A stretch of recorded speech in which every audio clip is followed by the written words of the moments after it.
and gentlemen, former PDC star David Babyface Platt heads up DOSH to present the DOSH Adriatic Friday Night Darts. Everyone's welcome. Every Friday night to play for cash, play for fun at the Sterling Adriatic Centre, WA. Everyone welcome, come on down. All money paid out on the night. Weekly chase the ace jackpotting at $2.5 grand plus play your cards right for cash prizes.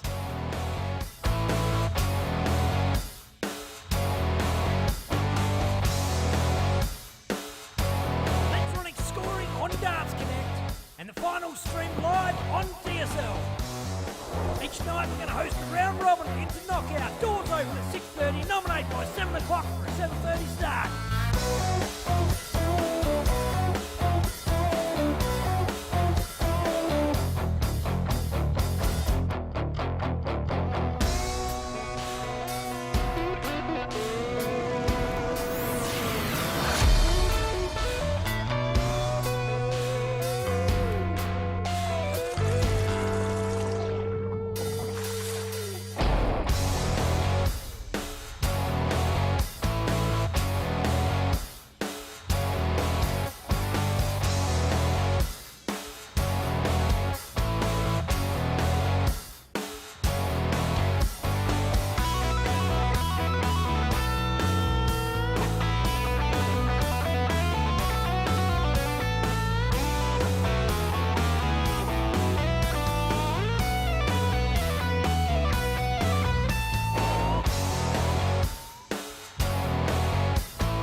Ladies and gentlemen, former PDC star David Babyface Platt heads up DOSH to present the DOSH Adriatic Friday Night Darts. Everyone's welcome. Every Friday night to play for cash, play for fun at the Sterling Adriatic Centre, WA. Everyone welcome, come on down. All money paid out on the night. Weekly chase the ace jackpotting at $2.5 grand plus play your cards right for cash prizes.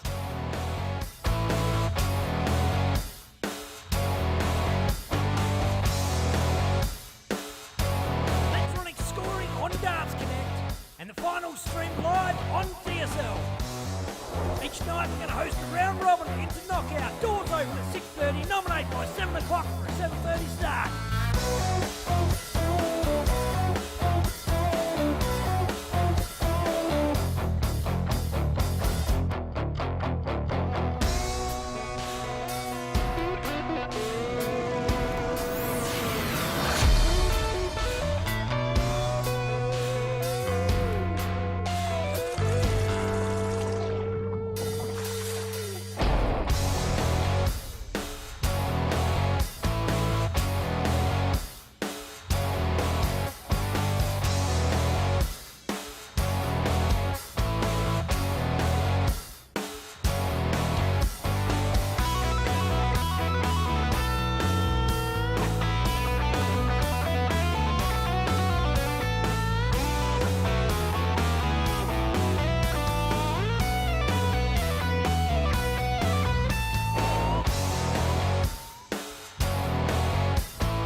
Ladies and gentlemen, former PDC star David Babyface Platt heads up DOSH to present the DOSH Adriatic Friday Night.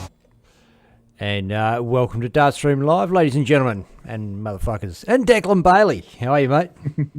Pretty good, mate. Pretty good. Had a busy week at work this week, but keen to let loose and let the darts fly on the Friday night at the DOSH Adriatic. Hell yeah, ready to cut sick, I reckon.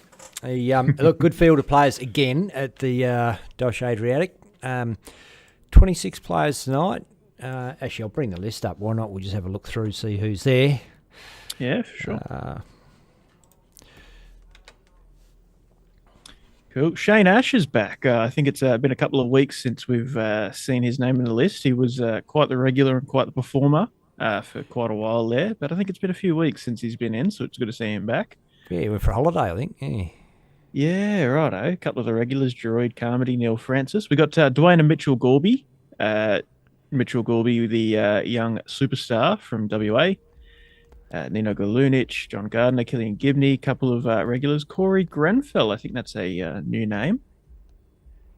Jordan Harper, Stephen Ireland, Will Lawler, Matt Milan, Brett and Tim Matthews. Matt Moody's back. He's a week winner. I think he was back as well last week, but yeah, good to see Matt Moody in there as well. Another big contender. Simon Nurick, Luke Nassau. I think that's a new name. Yeah, for sure. Yep. Yeah, cool. Dave Platt, definitely not a new name, but good to see he is still kicking around. And Lewis Smales, Anton Sock. I think Lewis Smales, is that a new name? No, we've had him on before. No? Okay. Yep. Anton Sock, Peter Sutton, Dylan Walsh, Tom Wiley, and Dion Wyatt. So a couple of the massive regular names and a couple of the old regulars that are big names as well. Means it's probably going to be a hotly contested top 8 tonight.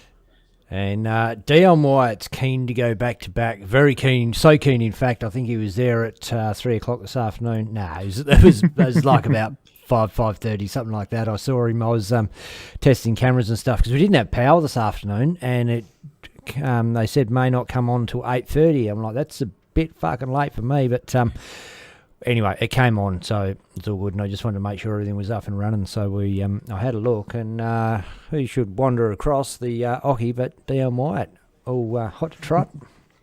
Keen as. Look, mate, few things coming up across the country, across the land. What's the hot news, mate? Yeah, look, so obviously we've been talking about it for a few weeks now, but the Australia versus New Zealand test match is coming up in 3 weeks' time now it is. Wow, it snuck up quick. But yeah, keen for that one. Team posters and promos coming out pretty soon for that one. And today we had the hot off the press news of the EDC Oceania event coming up. It's going to be a huge one. So this is not just any old ADC Oceania tournament. This one, in fact, is a qualifier for the, let me get the exact wordings right. Hold on. So the ADC Global Championship in 2024, held from the 9th to 22nd of December in Portsmouth with an £85,000 prize fund. Fuck yes. Hey, I've stuck it one step ahead of you, mate, and I just grabbed those two posters and twisted them up into this, just so we got something to look at. This is what's happening, Dart fans.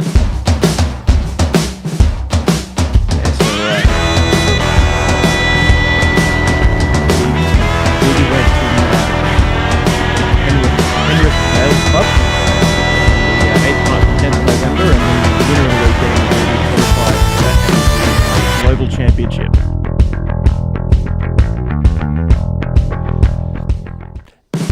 And I just realised I didn't turn the audio down to the appropriate level on that clip, so blew everybody away with the music and didn't hear a word you said, Declan. So, just do it again. Yeah, do it again. I turned it down to test just to show I could do it. You know, if I wanted to, I could have done it. Yeah. Yeah. So a massive weekend of darts, 8th, 9th, and 10th of November at the Penrith Gales Club down in Penrith in Sydney, and the winner of that weekend will get a spot in that ADC Global Championship. So 10,000 prize pool for the weekend on its own, and the big golden ticket into that and looking Global at Championship at the end. Dates for that Global Championship, it's in December, right before the World Championship. So if you're a bit of a bloody legend, you could maybe play in one, then play in the other. If you make it, mate. It's right during. Oh, is it if during? my memory serves me correct, the World starts somewhere around between the 5th and the 15th, somewhere around that kind of mark. And 22nd of December is usually when they're finishing off the third round to head into the Christmas break. Oh, yeah, righto. Yeah, of course. Yep. So, yeah, I don't know. I think ADC for the UK typically is no tour card holders allowed. But, over here, it could be that the Oceanic Master or even, Aussie DPA number one, Jeremy Fagg, or one of the DPNZ players, who qualifies for the Worlds, then goes and qualifies for the Global Championship. Could be a busy bit of travelling between Ali Pali and Portsmouth, if that's how the rules allow it. I'm not 100% sure on that. Yeah, who knows? Hey, remiss of me I haven't even shared it around yet or done anything like that, but I noticed a few comments coming through. It is, here we go, the Declan Bailey Fan Club CEO, founding member is here, and hello, the beard to be feared, Benny. It's none other than, you say. Chris Bradley. Of course it is. Brad is... As people hide away their conditioner bottles just in case. And there you go. Chris has confirmed it is the 15th that the World starts. So it is a couple of days into that Global Championship. Global Championship starting on the 9th. Then the Worlds will kick off. So, yeah, I don't know how the finer details of that will work out if someone does qualify for both over here, but I'm sure Dargs has a plan, the mastermind of the ADC Oceania. Yeah.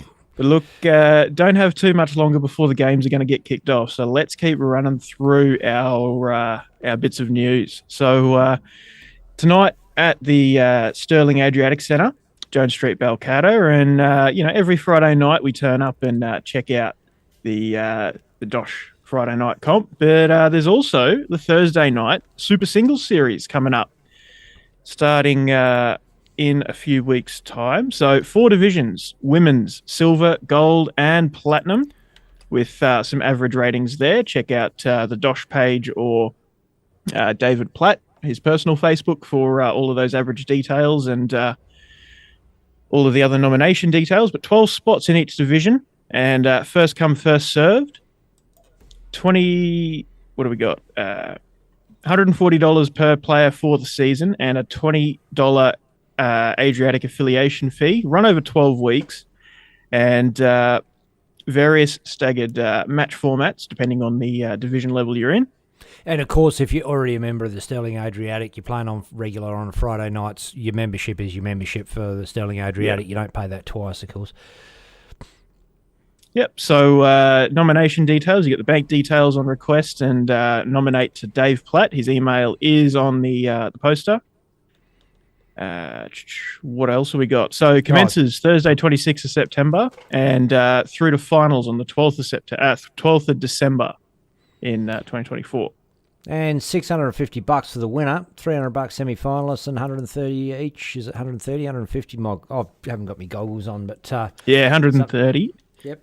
And then quarterfinalists $80 each, and I'm assuming that's going to be for each division. So you'd pay the same fees, so it's money in, money out. It seems like, and yeah, that's huge for a lower division player. The other thing is, it's only, I believe, 12 players per division, limited to that. Yeah. So if you want to get in your grade, you want to jump in there fast, I think, and hit that one up. Other thing, DOSH Adriatic Centre, which we at the Sterling Adriatic Centre, obviously, have a whole bunch of different events every week. Here's just a quick run through what's coming up September, December.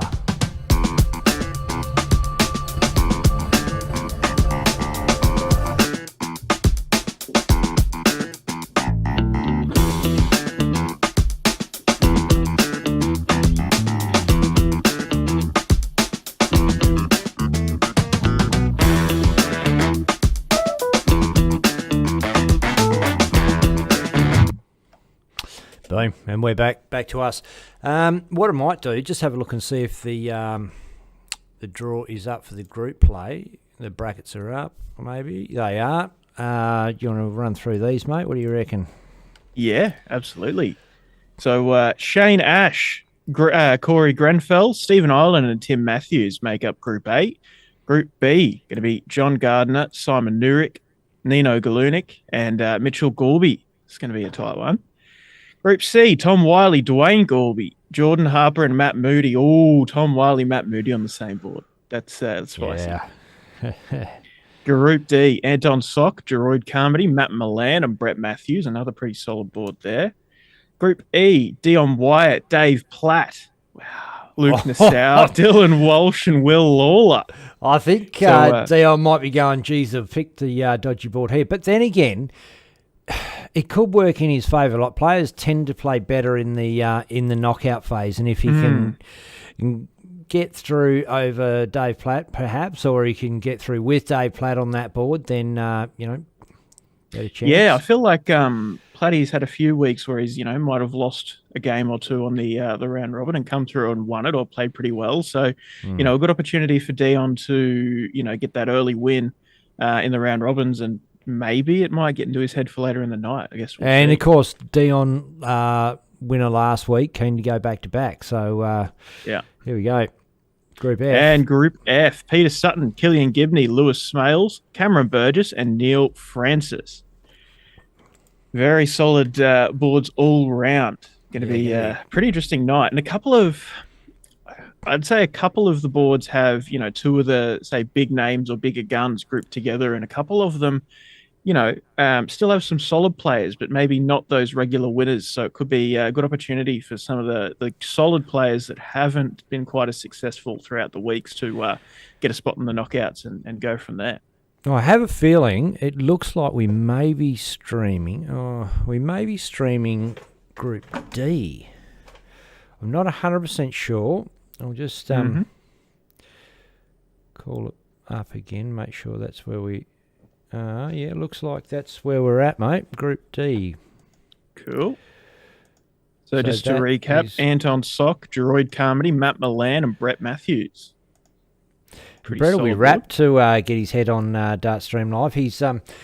He rocked up to our grand final night last night, and the Silver Sands Hotel, and Silver Sands number 1 took it out. My team. Awesome. Fuck yes. So, with no further ado, let's jump over there, and we do have Matt Milan and Brett Matthews.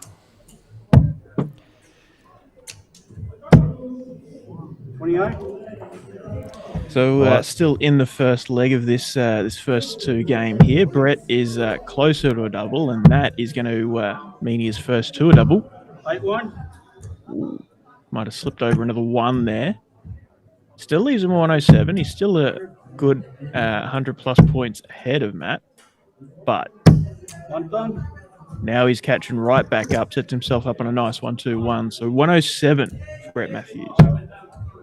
60. 15 for 32. Yep, double 16. Ooh. 35. And Matt Milan now for the 1-2-1. 20. Triple 17 for the bullseye is good. Ooh. 96. So 3 clear darts, double 16 here for Brett Matthews. Good marker. Not so good marker. No score. Oh, wow. He's not happy. So 25 here for Matt the Mo Milan. 9 for double 8.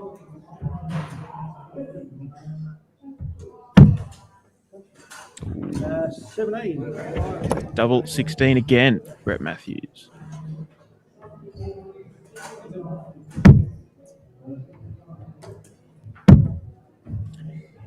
Outside, inside the single, so double 8. He's got to get around those. Bit of an awkward angle.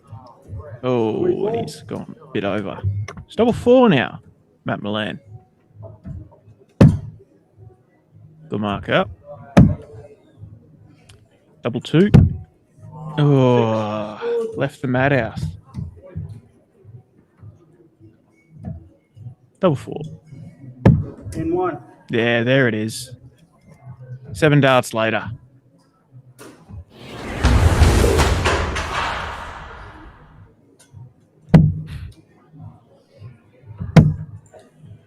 Just One of it. catching up on some of the comments as Matt kicks off with a solid ton.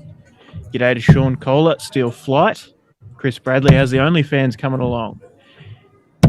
It's not. 36. And, I'm doing okay. I don't need to sell out for the money. But Yeah, maybe in the future if I fall upon desperate times. But Charmaine Hogg, how you going, Charmaine? Good to see you. And Charmaine cheering on Matt. What's happening in the land of YouTube? 26. Not very much. So if you're watching on the YouTube, drop us a comment. Unless, of course, you're watching on YouTube on your telly. Then jump on Facebook and give us a comment. Easier to watch the show in full quality on YouTube on the telly, but heaps easier to have a conversation and be involved on the Facebook in the comments on your phone. 25. Just full engagement to DSL. It's the only way to do it. 30. Loose visitor 30 there for Matt. Down on 245 as Brett comes up at 324. And can I just point out, I don't know if this is, what do you call it, a bit of a faux pas. Chris Bradley has gone to say, how's the OnlyFans coming along? But he's actually said, how's the OnlyFans coming alone? I think that's your OnlyFans, Chris Bradley.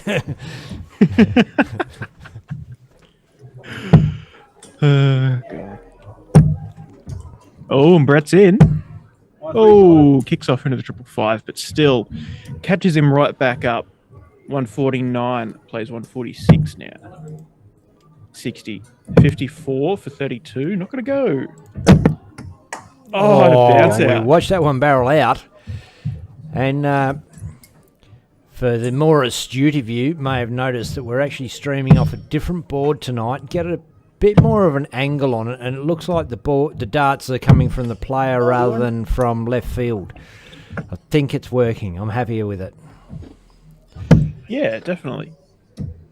There's been a few comments about the awkward angles and whatnot in previous weeks, and hopefully this feels a bit more natural to watch. Definitely feels it to me. Although we do have a little angular problem, like rotating the board. If you're not doing much and wanted to fix that up, Benno, but 42. You want me to get the 20 further to the top? yeah, just over towards the right. Yeah. Thanks, mate. It's 4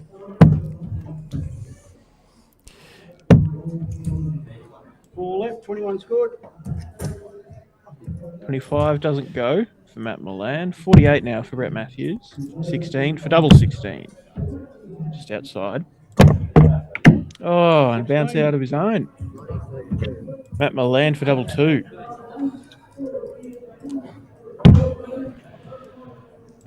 Once again, a good marker. He uses it this time. They are into a last leg decider, Brett Matthews, Matt Milan. Not as much double trouble that leg as there was in the first, but Brett is straight in. Oh, boom. Oh. And he's got some fans in the audience. Josh Tugnella's just jumped in from Waruna Darts Association. He also came down and checked out the darts at Mandurah the other week in one of the finals. Awesome. G'day to everybody. They're all just there to see you, Ben. Well, I think, I seriously think that Josh is there to catch his mate. 9-9.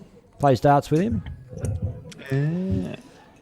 And Ted Wright from Mandurah Dart Association, the president of Mandurah Dart Association, and also Silver Sands Social Club president, I believe, something like that. I don't know.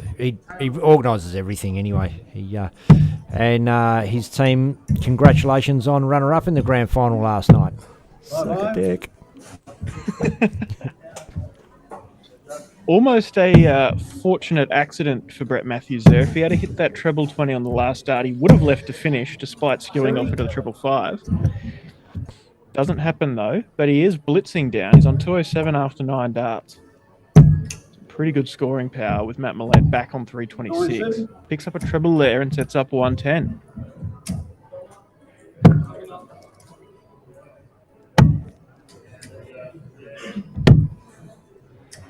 Oh, and a sloppy couple of darts there for Matt. Leaves him on 290 as Brett walks up for 110. 20. Triple 18 for double 18. Oh, very wide. 28. Ooh, struggles there to hit an 18. He's got a bit of breathing space here. Yeah. So 97 doesn't put him on a finish, but brings him down closer. But not really any pressure on this 82 for Brett Matthews. He's got 6 clear at it. Went for the bullseye, hit a 20, and it. Oh, goes to set it up with a single 12, a single 20 to leave if it doesn't happen. 140.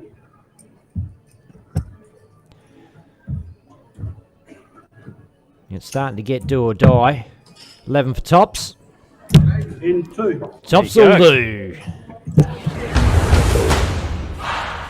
And game of missed opportunities there for Matt Milan. And look, it wasn't pretty from Brett either until that. And the match. That is such Until a that good last day. leg there, he got it done in quite good fashion with 20 dart hold of throw there. But, that's the way that first game of the night goes. And my background's having a bit of a moment. We'll fix that. But, solid little first game of the night. I was trying to lean back for you to get it to go.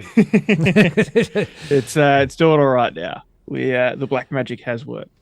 But solid first game of the night. It's the way that first games always go. A bit of double trouble. Can't expect too much, but keen to see how the rest of the games shape up. Before we crack on, a couple of comments. John Yates, what's the page on YouTube? It's called Dartstream, all one word, DARTSTREAM. Dartstream space live, and you'll find it there. It'll be the should be the top video. Will be the one that's got a live next to it. That's the one. And there. I've also dropped the link in the comments there, if that works for you. Legend. But yeah, if you're on the telly, just search Dartstream live. Absolutely. G'day to Alex Harry, Andrew Moody, Angie Jennings, Matthew Phillips, who's just jumped in, Brody Little, Wayne Hill, Dave Sharnock, Todd Lane, Charmaine Hogg, g'day mate, as always in the comments, Ian Coburn, Frederick Burner, Georgia LM Reed says, good darts, babe, Brett. I'm assuming that's not his sister. That's his lovely partner, who I think she came down to the Mandurah Darts last night as well. Kevin Bowers, Tanya Wilman, Manuel Chelsea, Zoe Buswell, Bo Clean, Ted Wright, Kyle Baker, Josh Tognella, Andy Kelly. Anyway, we go on, and we've probably got another game up now. I think it's going to be, looks like Anton Sock and Geroid Carmody. Geroid Carmody.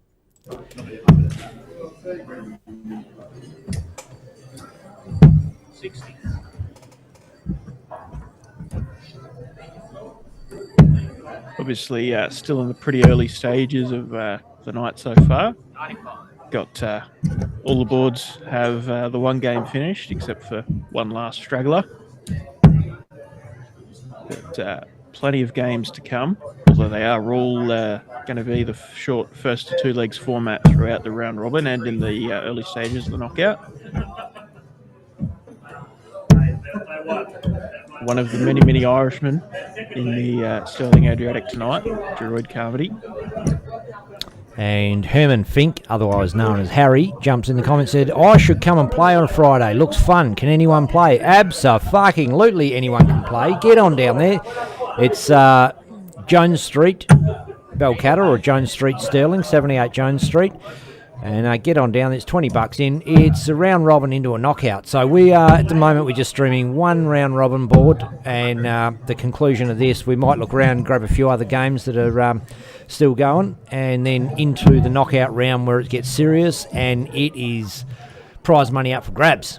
$200 to the winner too, by the way, Harry.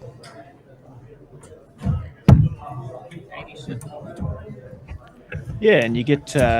you always get 3 or 4 games on your round robin, so you're not just turning up to play one game and head home. You're getting a couple of solid games in, and look, with this short format, if you can get firing quick, you can always pull off a decent win against one of the big scalps, and there are many. We saw Brenton Lloyd, superstar of Western Australian darts, not get off his board last week. Couple of tough losses early on. Just couldn't really get firing quickly. It happens. But that's the beauty of this kind of comp. You know what you're going for, and you know what you're in for.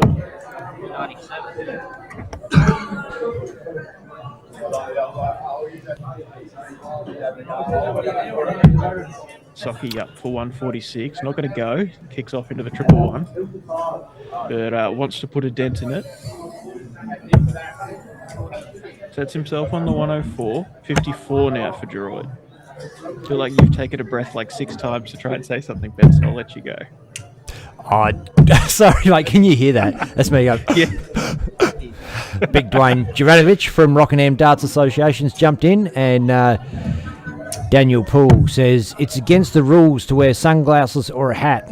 Oh, it's not DWA here, and in fact, they are not just sunglasses. They are prescription glasses for a medical condition, and Anton is exempt.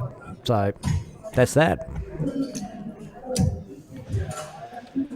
Medical exemptions, of course, do apply. You can even get away with wearing thongs if you've got barnacles on your feet. And if you've got a medical exemption.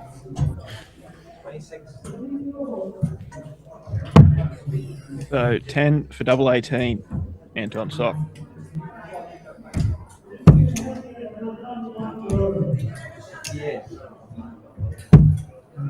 There we go. Boom.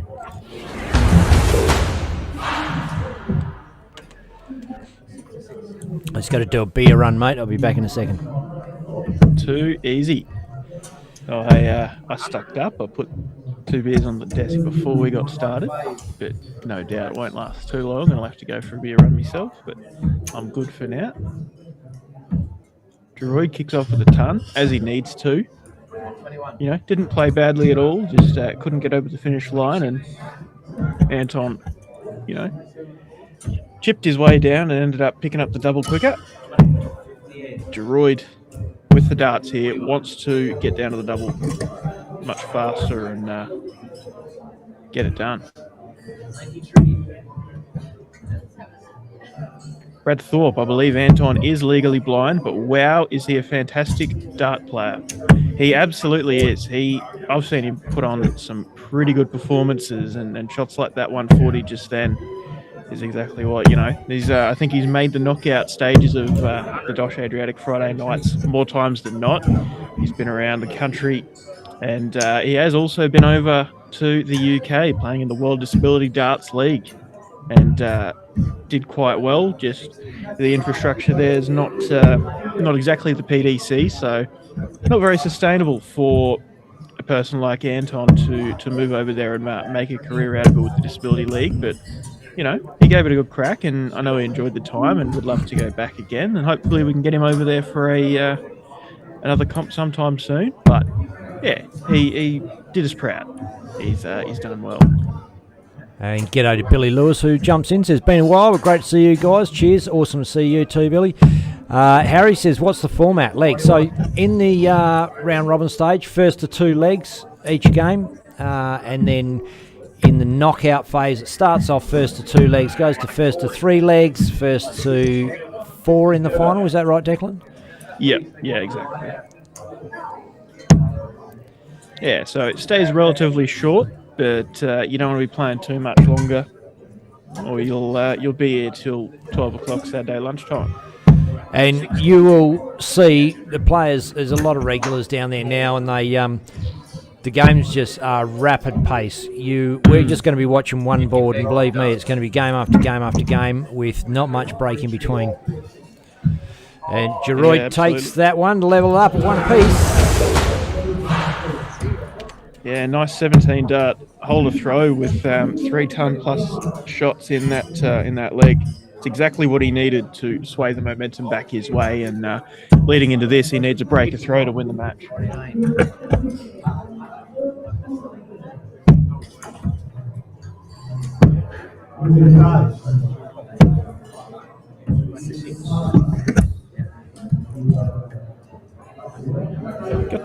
Got plenty of people in tonight checking it out. Good to see.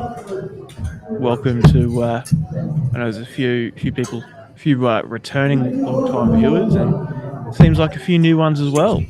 Good to have you all along. Settle in for a big night of darts. Grab a drink, grab some popcorn or whatever else you'd like to eat, because it's going to be a good night of darts. Still in the first game of the night for these two guys.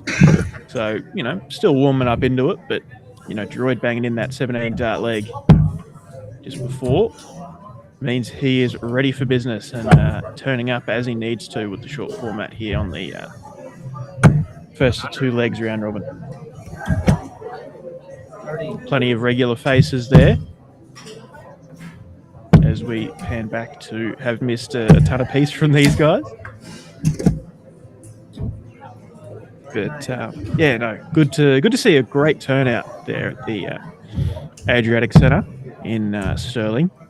Always is a good bit of atmosphere, and good to see that tonight's no different. 26 players in the comp in total, and plenty of supporters around. Paul Cotton loves it, as do we, mate. Droid bangs in a ton. He's catching up to Anton after a bit of a slower start. Anton's going to want to leave something nice off the back of that one. Is that another one?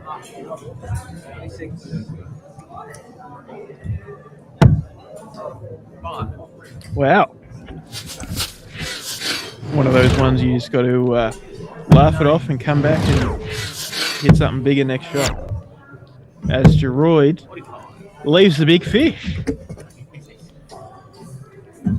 And Charmaine Hogg's just chipped in again to the Darstream Live Fund.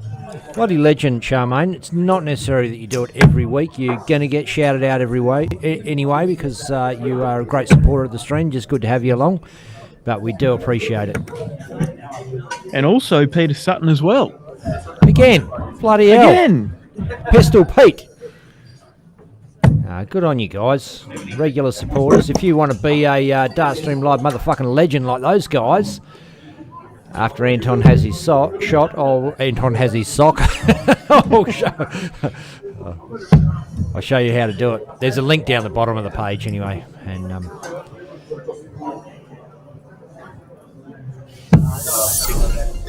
fails to hit the triple 20 on the last start to leave tops, but 80's still not bad. Droid up for 92 now.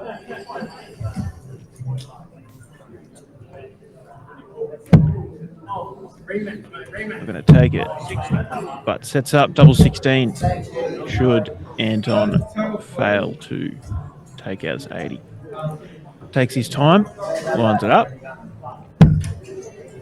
Ooh, just below. Wants to go quite high on this next dart. And he does, but leaves it fairly open, it looks like, for the double top.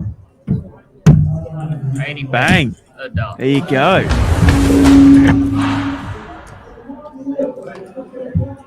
Anton puts a sock in it. Game, shot, and the match. That is such a good dart. The composure. boom. Sorry, I'm just trying to fix the background. There we go. Oh, we're on. G'day to Aaron Heddo in the comments there. G'day, mate. Good to see you along, checking out the stream again. And it was great to catch up over at Wollongong there. And you were on fine form. Kevin Marsh in the comments, Tom Dooley, Charmaine Hogg. We were out to dinner, and Aaron was out with Damo, his missus, the whole sportsman management group, and the PDC guys all come along, and Aaron pretty much the whole PDC had everyone in stitches. Well, at our table he did anyway. It was great. G'day Tony Glass, Jamin Lever, Aaron Reimers, Jamin from Manjimup, Western Australia, Adam Green, Barb Smythe, Gregory Ford, Harry, Jamie Hannon, Paul Cotton says, love it. Beers, beers, beers. Jason Munro, g'day, mate. Long time no see. Tyson Hofield, another top player from West Australia we haven't heard a lot of. You should jump in this one, Tyson. You'd probably kick a bit of arse, just quietly. Hayden Sutherland, Kristen May Lukacic. And look, I'm just going to jump back and have a look, because I reckon it's not going to be long until we've got another game up. Anton's just warming up on the board. And shout out to Shay G in the YouTube comments this week. How's it going, lads? Going pretty damn good. Good to have you along once again. Oh yeah, and she's also in the Facebook as well. Well, she's everywhere. Shay was on last week watching Simon Nurik. Yeah, I think so. I believe. Yep. And we're not on his board this week, but he is in the crowd. He's up on board Group B, so a couple of boards down from where we are. But I'd say, looking at his board, he could be in with an all right chance of making it through to the knockout. So we might see him later on in the night. He has John Gardner, Nino Galunic, and Mitchell Gorby, which is a solid board. But we've seen Simon produce some pretty good stuff. We'll have a quick run through the board, Declan, just ones and twos. Yep, so Corey Greenfeld, 2 out of 2 to top Group A so far, with Stephen Ireland in second. Group B, Simon Nurik and John Gardner, both 1 win from 1 played. Group C, Tom Wiley and Matt Moody, with 1 win each out of 1 game played. Must be playing each other now, which is a big match. Group D, Anton Sock and Brett Matthews, as we've just watched, both have their first game under their belt, leading the pack. Group E, Will Lawler and Dave Platt, 1 game out of 1 played so far. Group F, you got Peter Sutton and Lewis Smales. It means they've only gotten through the 1 game so far. It was Peter and Lewis, and Peter got that one. So early stages, but these boards of 4 players only have 3 games each, and with some of them sitting on 2 games played, it's cranking through it. 37 minutes since the official start time, and we're already halfway there on some of the groups. And this next game isn't quite up there. I think it's going to be Matt and Anton. Just waiting for that one to come up, but shouldn't be too far away from start. Just very quickly to fill the time. Holy moly! I've just pulled up the averages sheet, and Tom Wiley sitting on a 96 with 104 first 9. I'm assuming that's from 1 game played, but fucking hell. He's not here to play around. Wow. So there you go, Stats 96. Basically a 97 average for his first match with 104 first 9. Right ahead.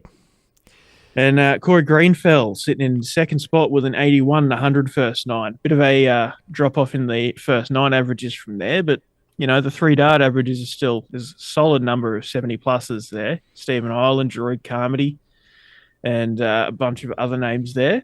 Pretty solid field, but yeah, Tom Wiley definitely the standout so far.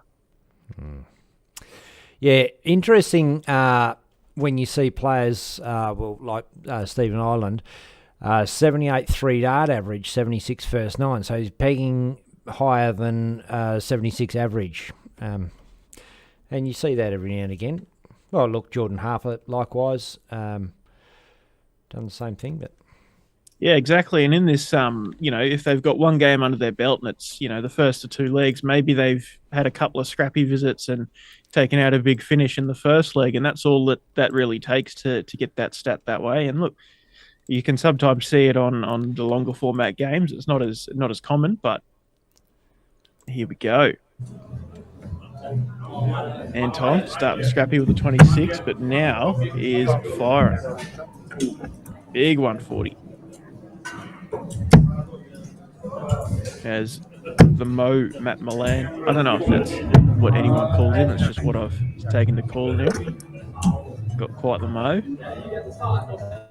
His second consecutive 90-plus visit takes it down to 246 after 9 darts. What's Shane Ash sitting on?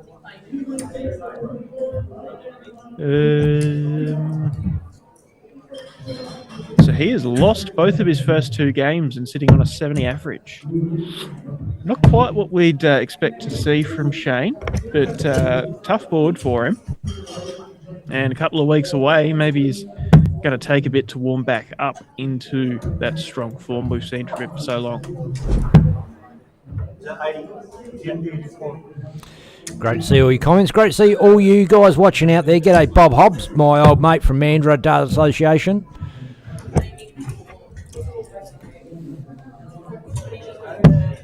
And Shay G says, shout out to Simon and cheers, guys. You will see a lot more of me. Great to hear, Shay. Always good to have new regular fans.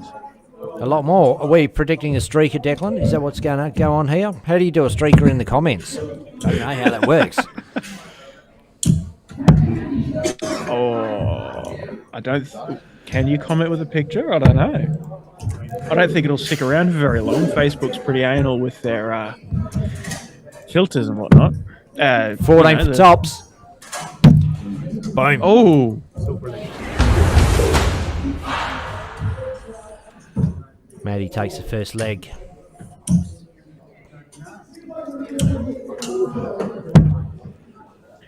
And Charmaine says he has an awesome mustache for a young fella. That he does. I wish I looked that good with just a mustache.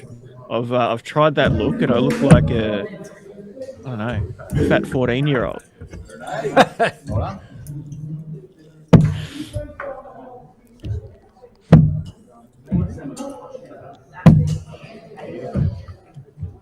$85, kicking off for Matt Milan. He has the first leg under his belt, and he will have the walk in the last leg, should it go that way. But still doesn't want to let Anton walk away with this. But Anton is firing. Ooh.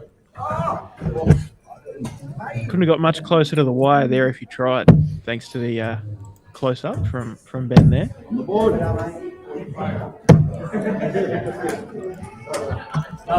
Declan said thanks, so I thought I'd do another one.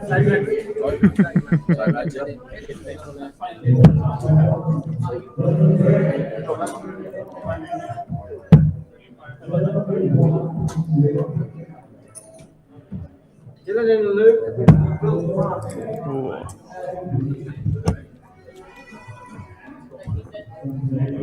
Charmaine has dropped two emojis. One's, at least looking at it on the computer, one's a running person and one's a right pointing arrow. I'm lost. I'm going to need some help with that one.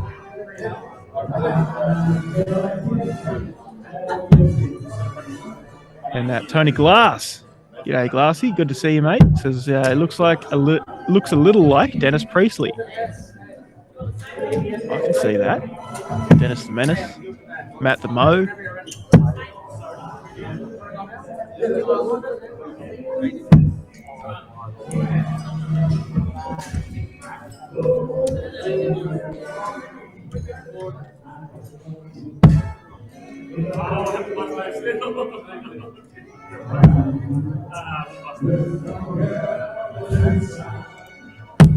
And Anton. Oh. Looks like a 111 and a 20, and then it bangs in a 1. Could have left 130, but instead leaves 149. Still a finish.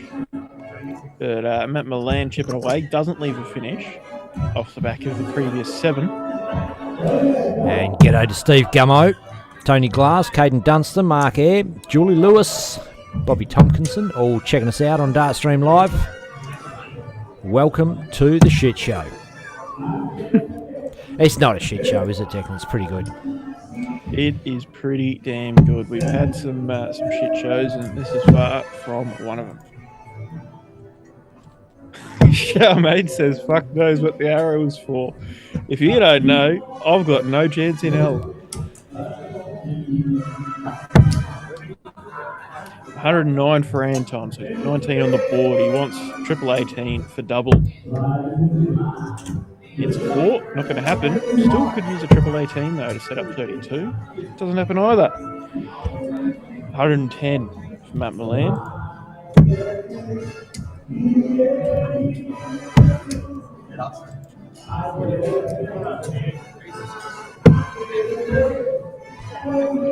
Matt chasing it around the board.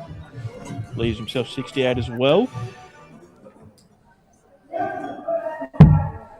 G'day to Steve Kewish. How's it going, mate? Good to see you.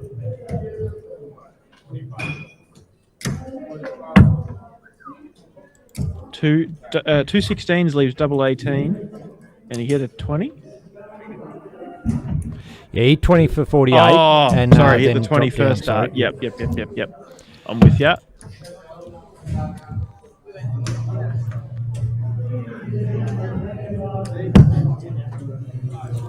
He copied Anton's pace there. He copied that shot and the pace, everything. It almost looked like an instant replay of Anton's shot.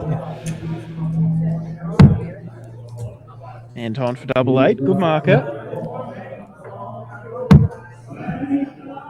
Double 4.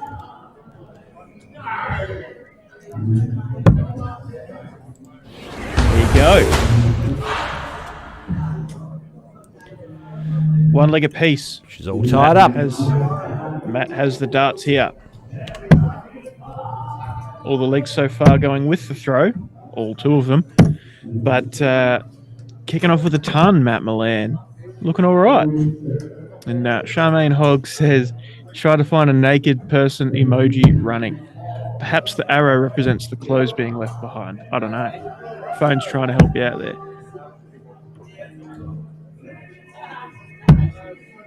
And 26 to kick off for Anton. Not what he wants. Being against the darts in the last leg and with his opponent kicking off with a solid ton.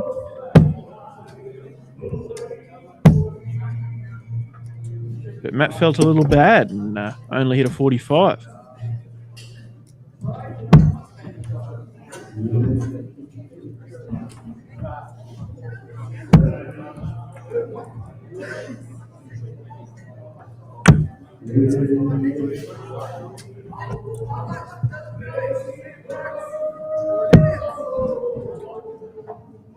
Anton really not doing as much as he needs to in his last couple of visits, but Matt leaving the door wide open. Even just a ton here for Anton brings him right back into contention.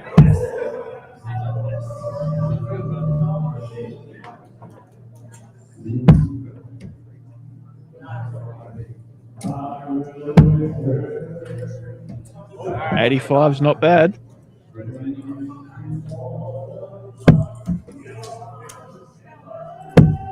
Matt kind of taking his foot off the accelerator a little bit, but picks it right back up with a 57 there. And Anton really needs to keep going.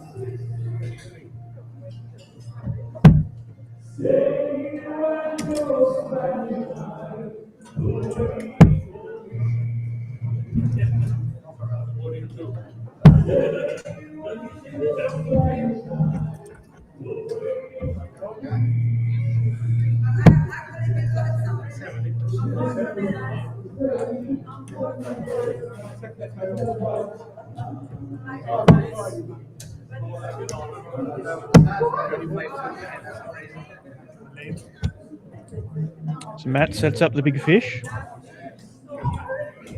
Anton for 306. He's pretty far behind, and he's not going to leave a finish off of that visit now, off this visit now. It's a big fish to go for Matt Milan.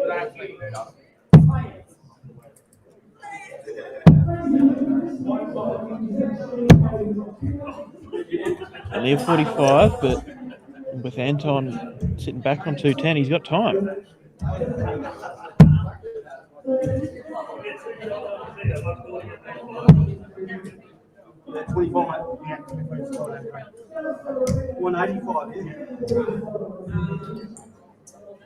Wants an 18 or a 15 here to leave a finish. Hits the 15, leaves a big fish. So 125 here for Matt Milan. Will he go the bullseyes? He does. That's a 25. Triple 20. Not going to go. But sets himself on double 20 anyway.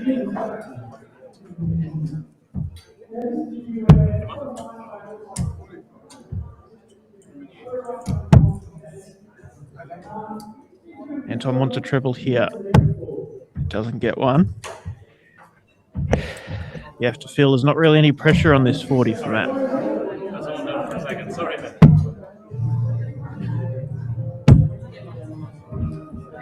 Double 16. Ooh. Big ask for Anton after the way he struggled around the board looking for trebles in the past couple of visits. Still on. 60 for 32. Double 16 now. It is in. Ooh. Did all the hard work.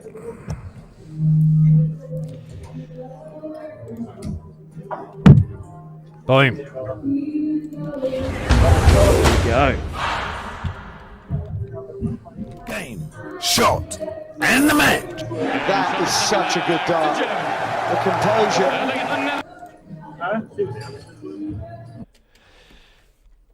And Matt Milan gets his first win of the evening in his second game. And Anton is now also one game, 1 out of 2 games played. So shaping up to be a bit tight around the middle section in Group D. 1 game left to play for each of those guys.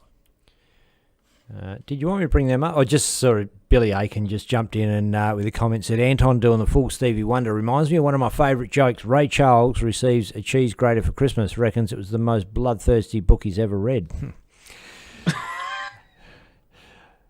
I think we're going to have another game straight up. Looks like Droid Carmody versus Brett Matthews. So we'll get that one on. Why not? And Kathy's actually known the Matthews boys since they were toddlers. Good chance she's wiped both their asses, got to tell you the truth. Well, another comment. This time, Cherry Bradshaw about the sunglasses. Once again, Anton has a medical exemption, and he is legally blind. So, miracle he's throwing the darts, let alone throwing them in sunnies. They are prescription sunnies. They help him out.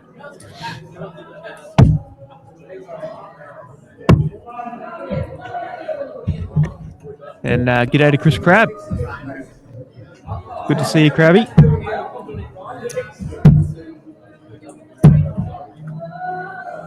Well, back in a sec. I'm just going to go tell Kathy that Brett's playing so she can have a look. Cool.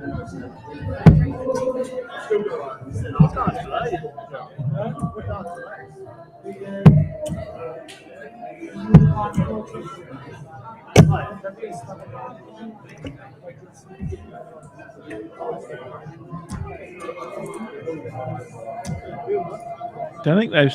Yeah, there we go. They're starting now.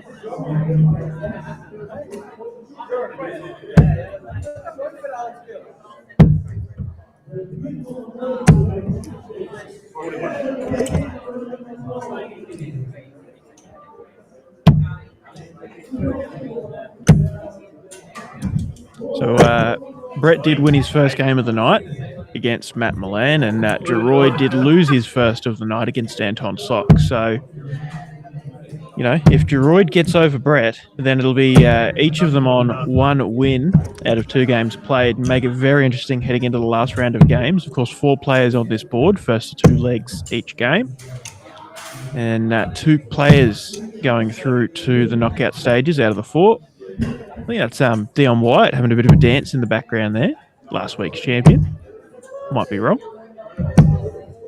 And a big ton 40 for Geroid. It's back 140s. I just jumped in and saw Kathy's laying in bed watching the darts. Said, wow, hasn't Brett grown up? Looks so grown up, she said. Jamin Lever from Management said, good to see Brett playing again. Had a long spell off, about 5 years, just came back last year. Have a crack at darts. I used to play darts with his dad, Charlie, back in the day, probably 15 years ago. Yeah, cool. Chris Crabb says, where are they playing, Declan? They're playing at the Stirling Adriatic Centre in Western Australia, in sort of Belcatta area. 78 Jones Street, Stirling. In fact, if you want to get your ass down there, a bit far for you, Crabby, but $200 up for grabs, mate. Might be worth the trip.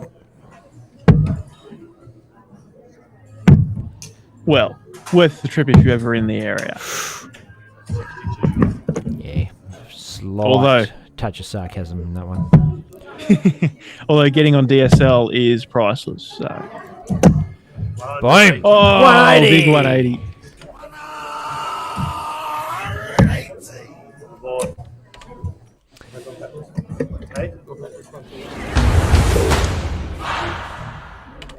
Geroid takes out.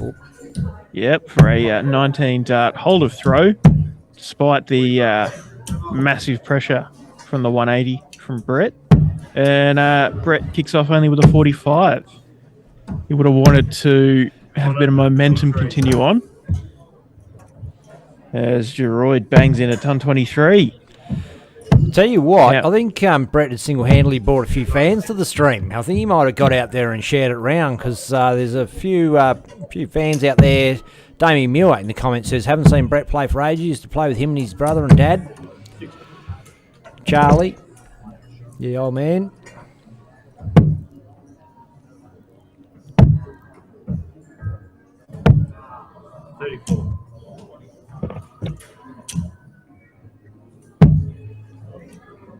So 318 for Geroid, and he is in. Ooh, doesn't leave a finish, but gets right down there to 193. Brett needs a huge visit here. Triple one's not helping him. Triple 20 is, though.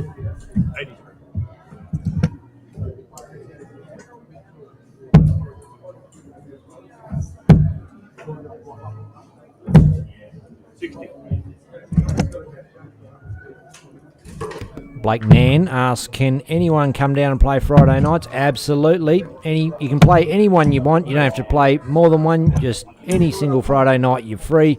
Rock on down, $20 in, away you go. It's at the Stirling Adriatic Centre, 78 Jones Street, Stirling. Can get on down. Yeah, great little pub or venue.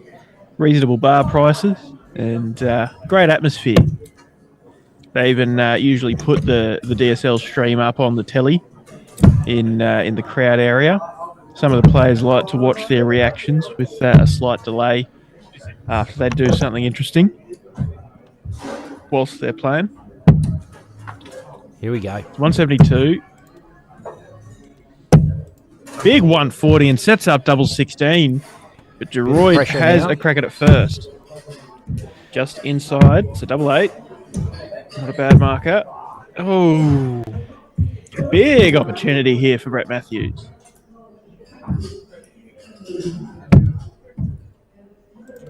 Marker. Ooh. Oh.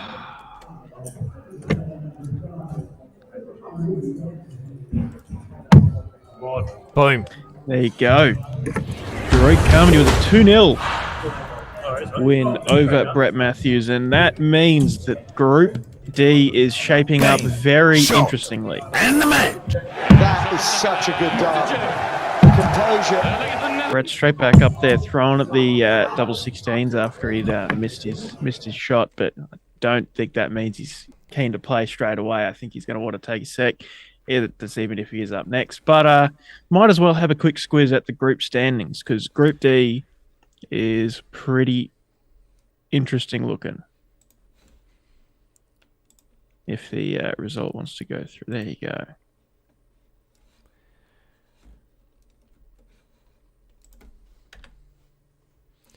So we'll go through from the top. So Group A is on their last game, but it is inconsequential to the standings. Stephen Ireland and Corey Grenfell are through. Group B, same deal. No, potentially not. Simon Nurek and John Gardner are provisionally in the top spot, with Mitchell Gorby having the potential to qualify in second spot, depending on the result of his last game. Group C, Jordan Harper, Tom Wiley and Matt Moody all finishing on 2 wins, 2 legs 4 and 4 legs 1, but the averages have split them, with Jordan and Tom being only 0.48 different and Matt Moody being a few points behind. So Jordan Harper has topped the board with Tom Wiley second and Matt Moody missing out only by average. Wow. And Group D with 2 games to be played. Each of the players has 1 match won. So the 2 winners of these next 2 games are the ones going through. And the 2 losers of the next 2 games, obviously too bad, so sad. It's a lot riding on both of these last 2 games on our stream board of Group D. Bit of a crowd pan around. Last week's champion, Dion Wyatt there. Group E, Will Lawler and Dion Wyatt, which is a group there. They Will and Dion are topping the board, playing each other right now, with Platty and Dylan Walsh still being in pretty good contention. Group F, Neil Francis and Peter Sutton sitting in top spot, with Cameron Burgess being behind only on averages so far. And that rounds out the group stages. So the groups of 4 players are pretty well getting towards the end of, or either finished or getting towards the end of finishing. And the groups of 5 still have quite a few games left to go. But big last 2 matches on our stream board here tonight. Yeah, absolutely. And while we've got your attention, let's not forget this one coming up, a big one for ADC.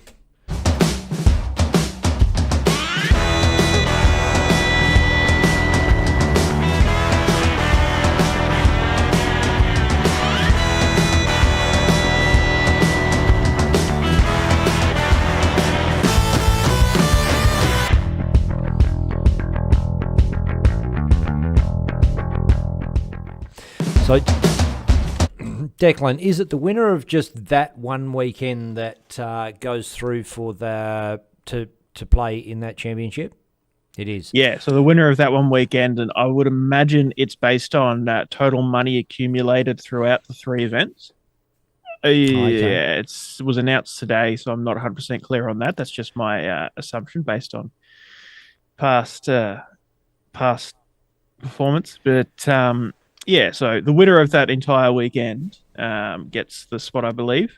But big prize for just one weekend of darts. Oh, absolutely. Massive tournament, the ADC. And yeah, of course, the winner, you say the winner of that weekend goes through to play in that championship and potentially wins £85,000. Let's not forget Ray Smith won a qualifier to go across and play in the Super Series, won that, and then won the Champions League.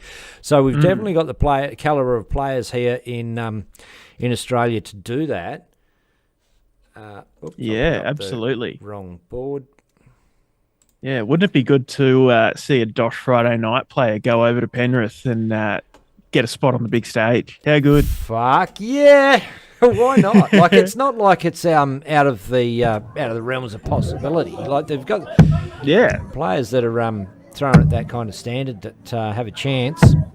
And it's not just the caliber of player, it's the quality of exposure they're getting, right? They're turning up each week and getting their heads on the stream, whether they're playing, the full round robin on stream or, they're in the background or whatnot. They're getting used to the cameras and the shining lights. Yep. It's something that's been such a foreign concept to a lot of Australian players, and it's been something that, a lot of the guys have struggled with getting on the big stage. And obviously, a DSL stream and the big stage are, a bit different, but it's just getting that exposure to being on camera. It's a pretty valuable asset, and I'm sure we're going to start seeing that more and more. There's a level of self-consciousness that you have to be able to put to one side and put your focus up there on the dartboard, clear your mind, and just throw your darts at the board. G'day, Becky Farley. Becky Farley says, Dart Stream Live, boy. Hell yeah. Well, there's a whole string of comments. So Becky said, hi, Pop, love Bo. Then I can't wait to play darts with you again, Pop, from Bo. Pop is the best, and Dart Stream Live, boy. Oh, g'day, mate. I think it's Bo's got Beck's phone. And Bo's coming to stay with us for a week or so in October, so it's going to be pretty awesome. And his sisters, of course. Yeah. So we'll have a bit of a rumble on the dartboard then, Mr. Bo. So Geroid taking a chip out of the 157, takes 97, so leaves 60. Matt, a bit behind on the 221.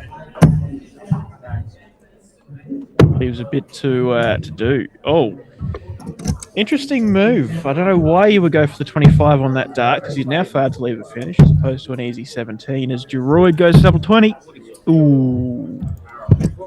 And now the opportunity lost, Matt Milan. Could have, hit the big 17 just to easy leave a 164, but instead he's again gone for the bullseye. Questionable choices as Geroid pins the double 10. Yep, can't wait, Pop. Gonna beat you in darts 100%. Haha. Well, if you're here on a Friday night, you can help me stream, Bo. You'd probably beat me at that 100%. That'd be very good. I'm sure little Bo would make a pretty good commentator. He's probably your second biggest fan after Chris Bradley. Well, I'm sure he'll get a few fans of his own in due course, I'm sure. But going back to the note we were saying about the exposure to being on camera and that kind of thing, we've had some design review presentations at work this week, and I'm fresh out of uni. I'm a pretty junior member of the team, and working alongside some guys who've been there, done that for quite a few years, and they're always surprised at how easily I can talk in front of a crowd and confidently I can speak. And a bit of a fake it till you make it sometimes. But and I was just like, I could sit here and chat absolute shit in front of a crowd of a couple of people online, and it gets you pretty well practiced at just talking to people and whatnot.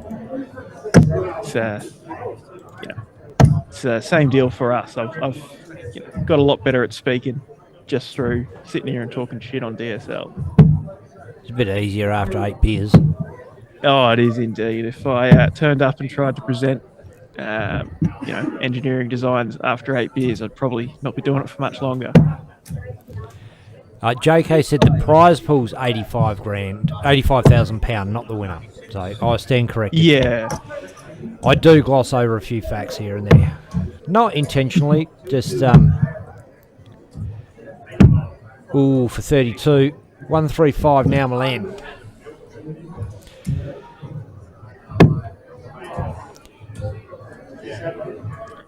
Goes for the bullseye, which is the correct move this time, but it doesn't happen. 80 on the board and pins a 15 to leave tops, but Geroid for double 16 for a 2-0 win and a place in the knockout. Bang! Game, shot, and the match. That is such a good dart.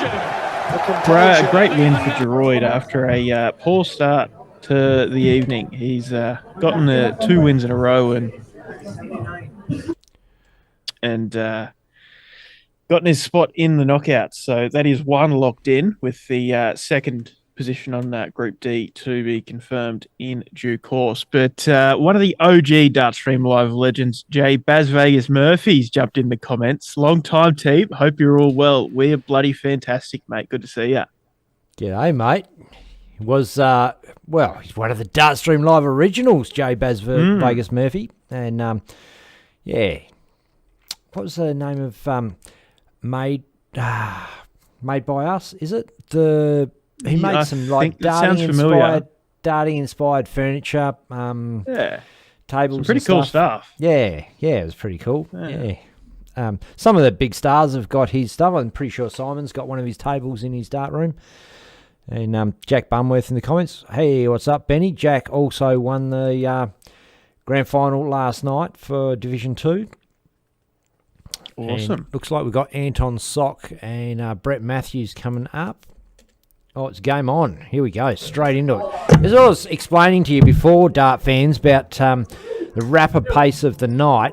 It's first the 2 legs, and it's game after game. There's no mucking around. The players are used to the way it happens, and the organisers are organised. So, yeah, made by us, Jay says. Yep, that's right. Yeah, I know you'll, I don't know if it's the same over in Perth, but I know that in Queensland sometimes you'll go to a knockout comp and,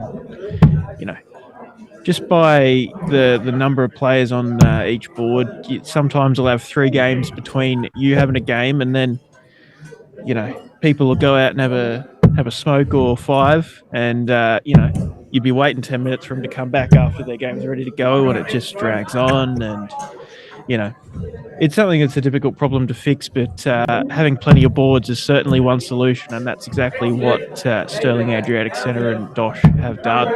Plenty of boards, and the players know what they're doing, and they're just getting into it. 140 followed by a 41 as Brett struggles to get started here. The other thing is you can always have Dart Connect up on your phone. If you do go out for a smoke, you can have a look. You can see how far off the other game is. You know you're next up. Fuck, no brainer, really. Get your ass in there. Exactly, and you know, it's one of the things that the general darting public and a lot of organisers can work on. It's you know, it's not a unfixable problem by any means, and it's not completely up to the organisers. It's a lot up to the players to just get on with it, and it's good that we have a good crowd of players on DOSH Friday nights that actually just want to get on with it and play darts.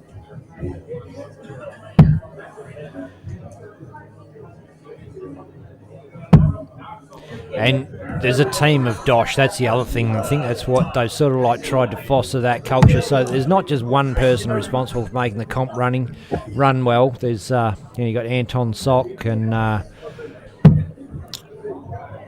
Dave Platt, obviously. Josh Borovina, Tom Wiley. Yep. Yeah, all these kind of guys that all are pitching in. Darren Yaxley was for a while. I haven't seen him around for a bit, but he was helping out as well. Oh, and the camera's gone out of focus. Anton's moving around, but we're back. He won't notice when he watches it back, mate. Should be fine.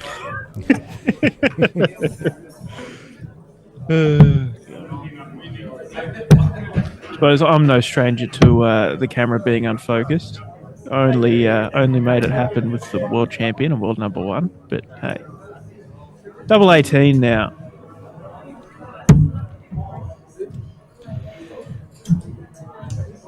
Schnickles the wire, and that one's in the hole.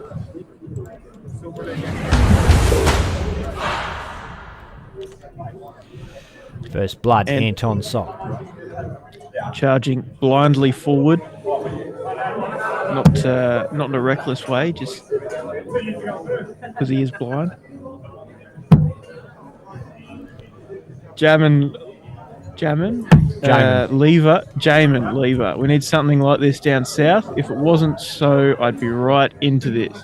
If it wasn't so far, I'm guessing he's the Yep. but- Oh, 180 on the floor. Oh, he's going to be wrapped when he watches that back and sees I've got the close-up of that dart in and out. It was definitely in.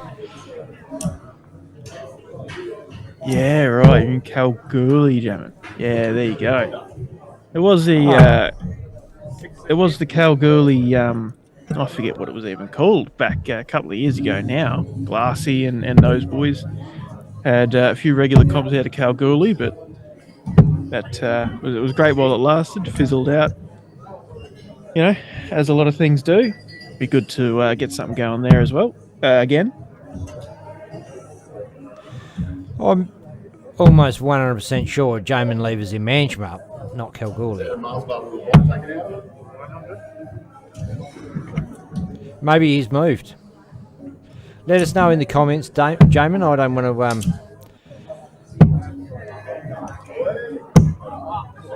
don't want to try and prove Charmaine wrong, but I know you. And I know you did live in Manjimup. I know you played for Manjimup, but maybe you've shifted.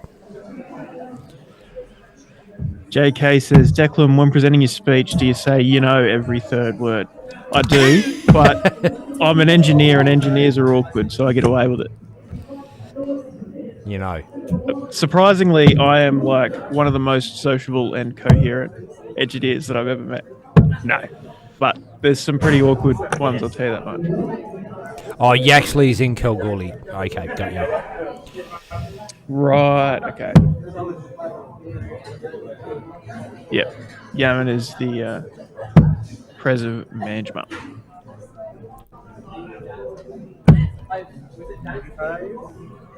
Oh, he's in Bridgetown, but President of Manjimup. Okay, there you go, straight from the horse's mouth.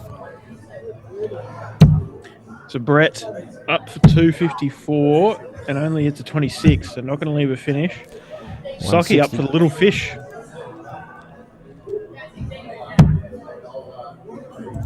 $60. Another one for double 20. Oh, a bit high. Could still go the double 20 to split it even if it doesn't. Takes a solid ton. Comes back for 60.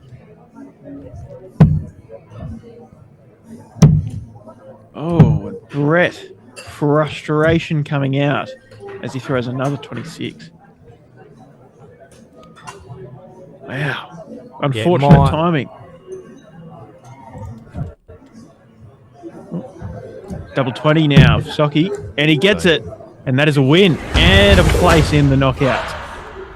Game, shot, and the match. That is such a good dart. Anton Sock is through alongside Geroid Carmody from Group D. Pretty solid win there. You know, Brett Matthews maybe feeling the pressure a little bit, knowing that he had to get that win to get through, and, you know, didn't play as well as we know he can, and he has been. It happens. Tough night at the office, but great to see you tonight, Brett, and keen to see you again next time, and hopefully you stick around and watch the rest of the night with darts, and maybe chuck a few comments up. As we talk about grand finals happening and coming, and perhaps Silver Sands #1 winning last night, you bloody legends. There's also summer comps coming up, so at the close of this, and we've spoken about Dave Platt's one on a Friday night, Super Series. It's all singles, graded into different divisions, and a whole bunch of people have come up with different ideas. John Kiley, our mate JK, has got his own version, one he'd sort of thought about for a while. He's got a handicap singles competition on a Monday night, so it's not competing with the Adriatic Thursday night. Handicap down in, it's Warnbro. I think it's at Warnbro. In Warnbro, so south of the city.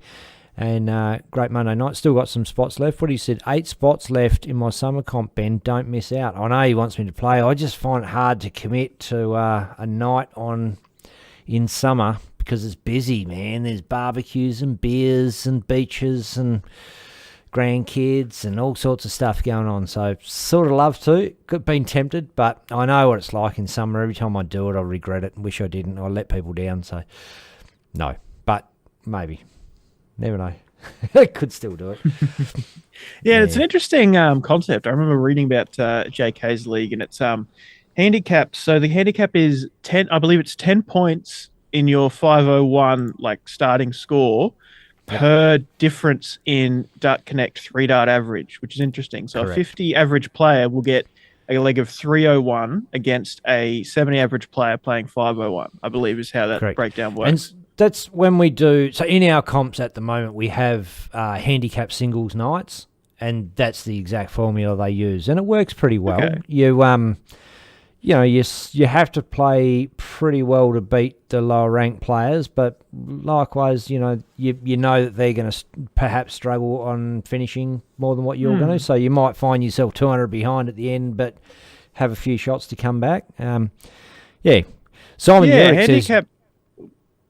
Simon Urick in the comments says Geroid to win tonight. That's we're just about at that stage where people start putting in their bets of who's going to go where. When I say bets, this is a virtual idea of a bet of a they're not actually betting.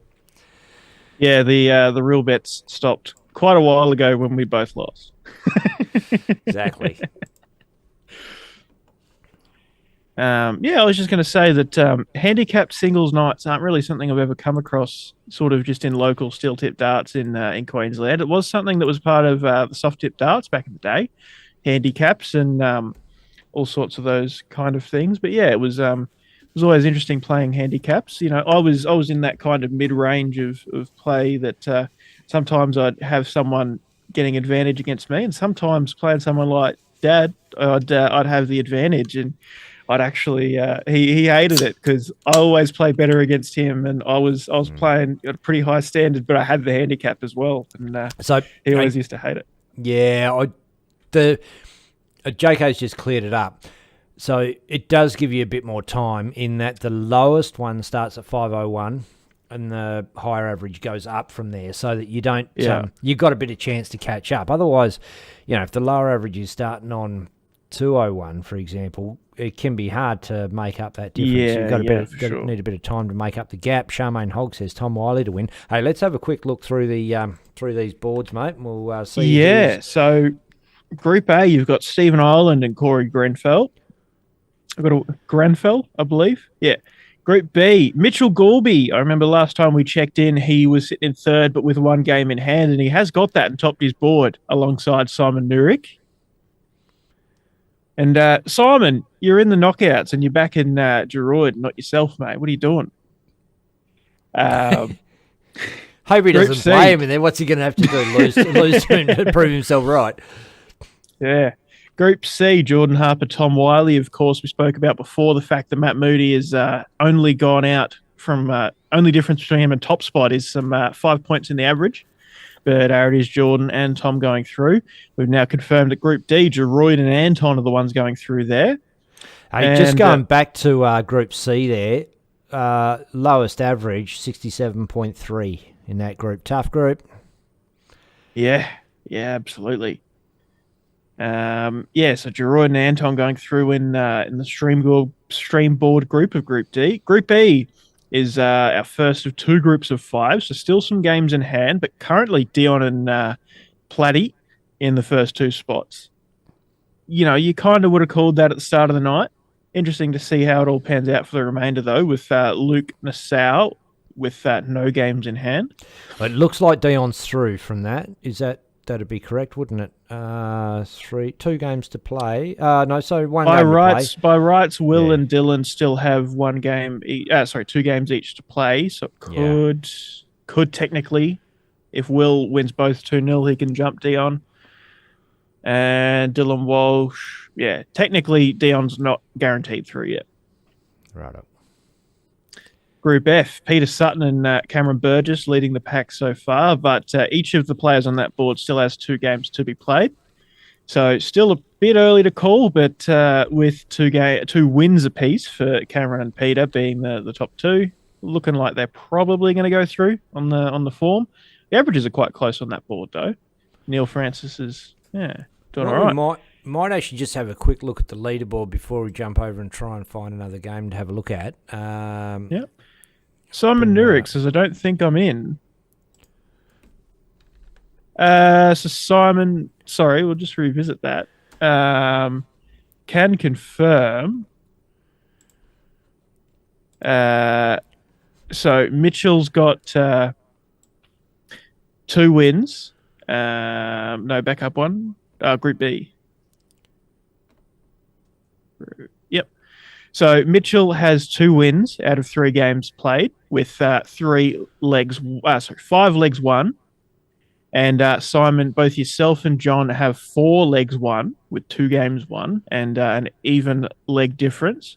So then it falls back onto average, and you've got a 5-point higher average than what John does. So Simon, you should be through, unless the rules dictate otherwise. But yeah, Simon, as far as I can tell, you are through, mate, behind Mitchell. Man, it's good to have my nerdy mate here to bloody help out with this shit, get it all right. Because I would just go, don't know, your name's on top of his.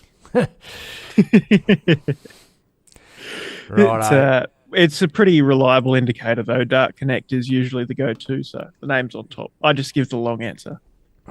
But we can have people like the explanation. I actually like the explanation myself, Declan. I jest, but I do appreciate the talking us through it. It's good to have someone who knows what they're talking about sometimes. Exactly. Instead of just someone just drinking beers and bullshitting along. Rightio. Hey, I'm doing the same. I just know a little bit more about the scoring. So Stephen Ireland sitting top of the averages with an 82.2. Did he get through? Sorry, just for my own reference. Yes, he topped Group A. So top of the pack in Group A and top of the pack in averages. Doing quite well, Stephen Ireland. I think Stephen went over to Wollongong for the Australian Masters, caught up with him quickly over there. Corey Greenfell sitting in second. So the two people that made it through Group A are the top two in the averages. So 79 with a 94 first nine. That is some brilliant scoring power from Corey Greenfell. That's going to be tough to beat in the knockout stages. Dion White and Dave Platt sitting in third and fourth. Pretty even on the scoring averages, but Dion a few points higher in the overall averages. Droid Carmody, Dion Walsh, Jordan Harper, Tom Wiley, Mitchell Gorby, and Will Lawler round out the top 10 averages. Could you want to flick to total 180 counts? Oh, I can do. Just give me a second.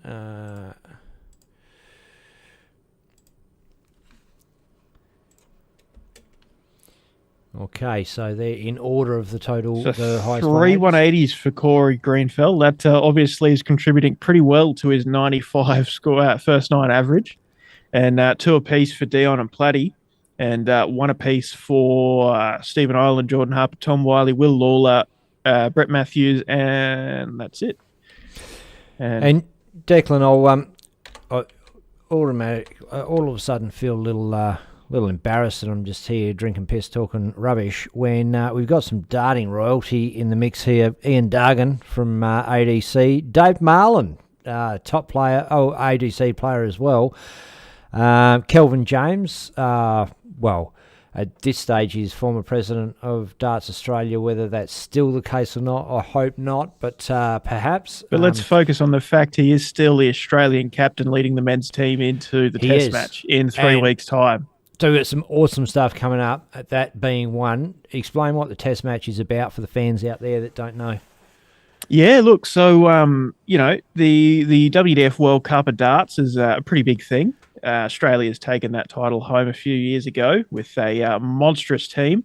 But there used to be the Asia-Pacific Cup that happened in the off-World Cup years. So the World Cup's every 2 years. And I believe the Asia-Pacific Cup is no more. And in place of that, Darts Australia and New Zealand Darts Council have gotten together and thought we'd pit the Aussies versus the Kiwis and see what comes out of it. So I believe the Kiwis won last year.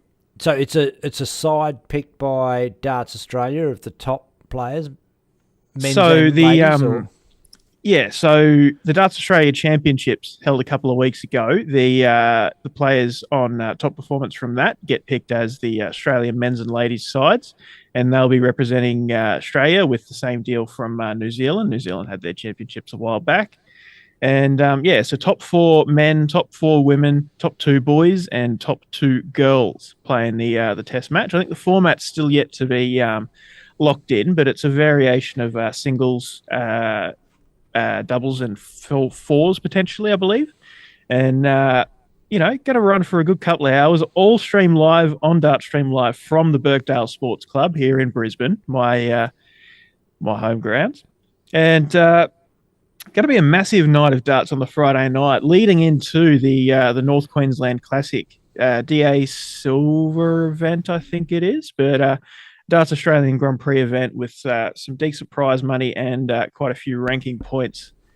Going to be a good opportunity, because you've got some of the best Kiwis from New Zealand coming over, playing in a regular old Darts Australia ranking tournament. So if you're just a local from Brisbane or, around the greater Australian area, and you can turn up and play the likes of Mark Cleaver, Ben Robb, or in the ladies, Wendy Harper, Nicole Reno, those kind of players. You don't get opportunities every day. You can turn up to the Birkdale Sports Club on the Saturday, Sunday and get a game against some of those top players. So great opportunity all weekend long.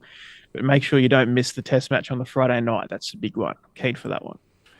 And while we're talking about big events and big superstars in the comments there, ADC event has just been announced, the big one. Look, we'll just run the flyers. I've put together just a little clip. This is not the official promo, Doug, so I'd do better than this for you, obviously, but just to let people know what's going on.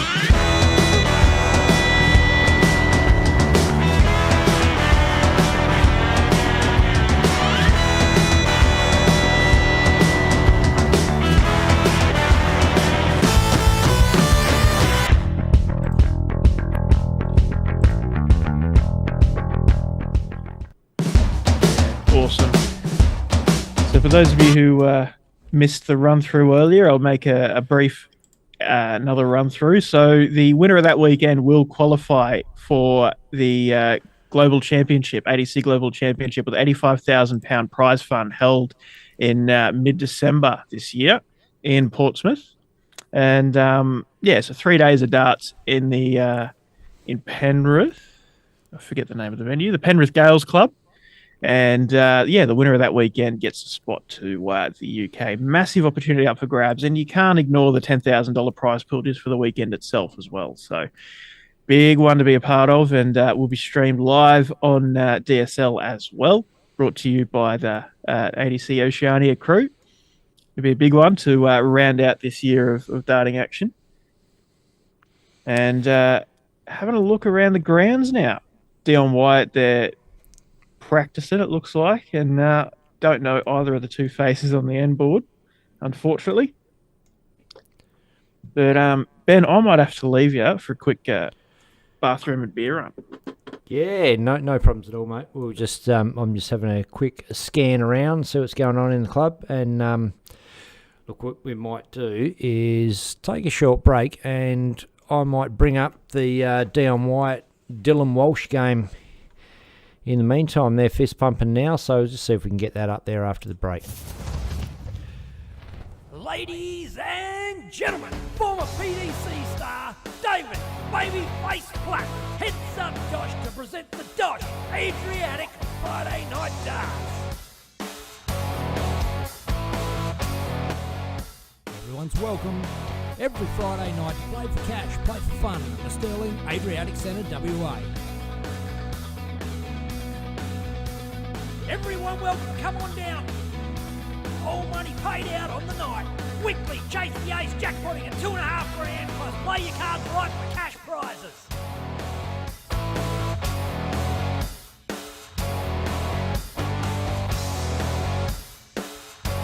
Electronic scoring on Darts Connect and the final stream live on DSL. Each night we're going to host a round robin into knockout. Doors open at 6:30, nominate by 7 o'clock for a 7:30 start.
Ladies and gentlemen, former PDC star David Babyface Platt heads up DOSH to present the DOSH Adriatic Friday Night Darts.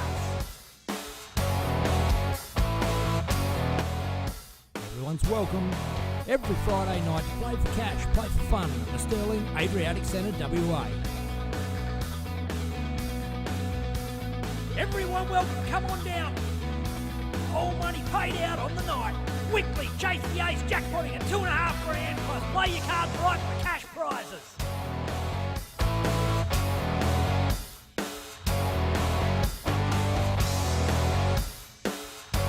Electronic scoring on Darts Connect and the final stream.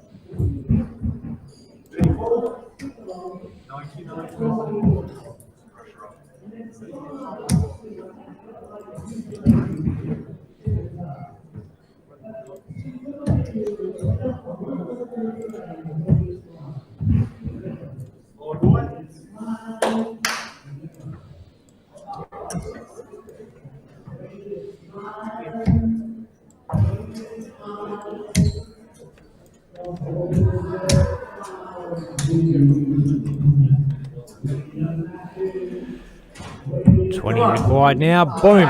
There it is, Dion White. We just got the end of that game, but that is 2-zip. What a great leg. 1-2, 140, 95, 125. And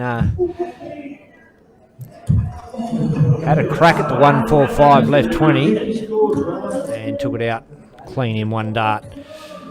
Great leg of darts there. See if there's another game going to happen on this board. If not, we might scan across to another board. Just cleaning up the tail end of the round robin. Let's go, bro.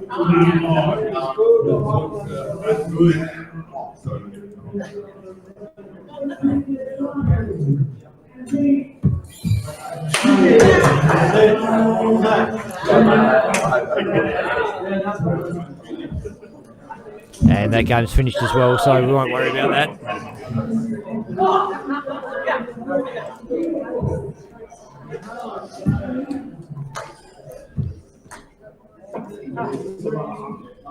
This will be on the last one.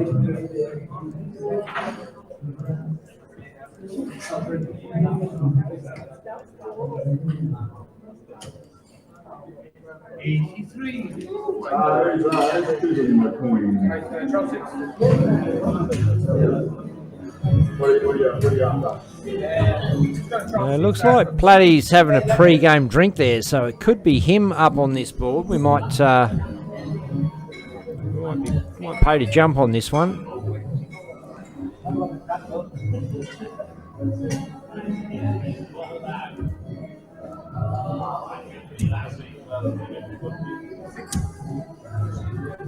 David, do you want to call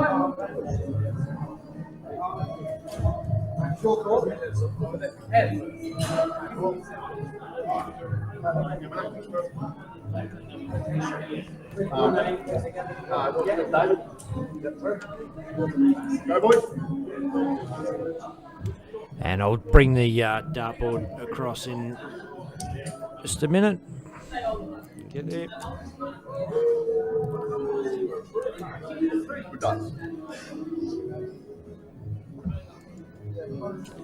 Oh, up, down, all around. Give me a second. She's a few lag problems here.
Rightio, game on.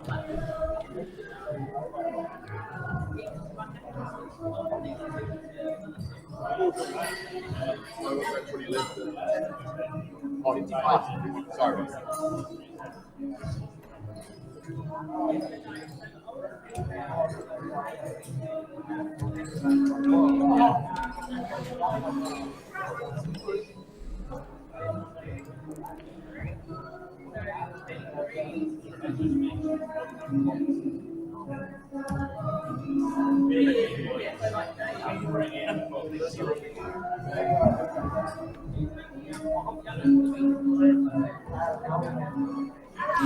Rightio, just set some presets up. We've We moved a few things today just to try and get some better angles and changed all the presets on all the shots, but we're getting there.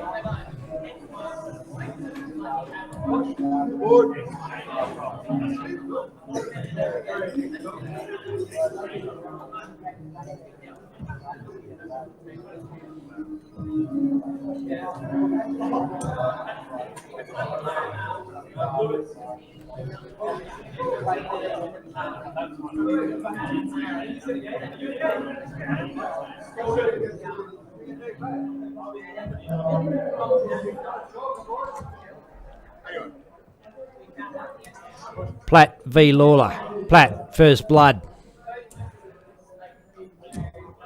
These players are playing for a spot in the knockout round. Play for the big bucks.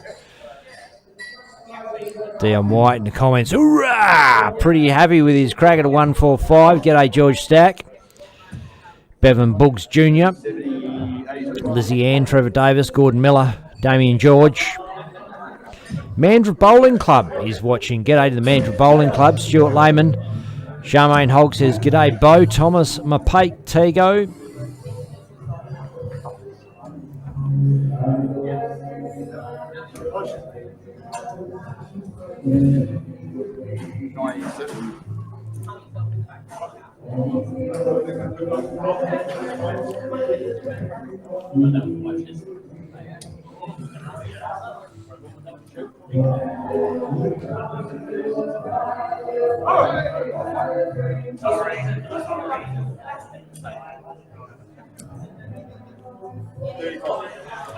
G'day, Mike Beaver.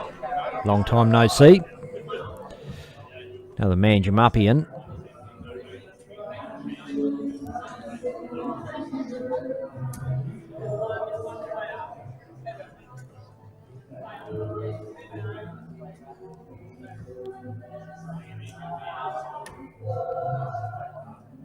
It feels a bit lonely without Declan here.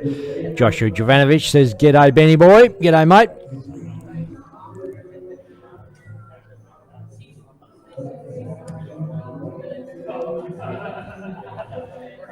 Jovanovic brothers play for Rockingham Dart Association.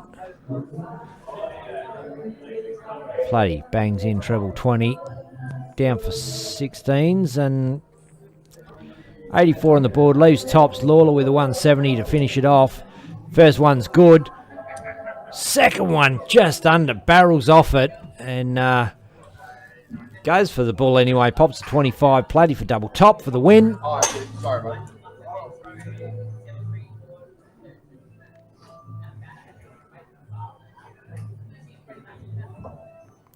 Under.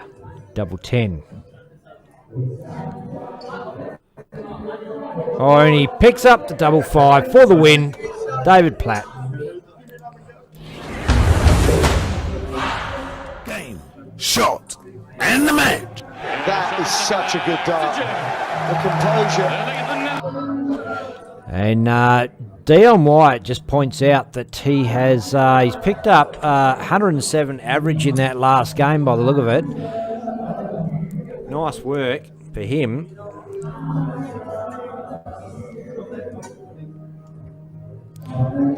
We might see what that does to the leaderboard shortly. Oh, they're having a look at the camera. Go back. It's like, look, that's us. We're on telly.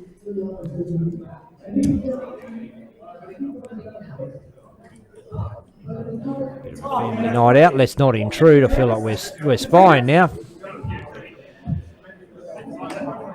Shane Ash.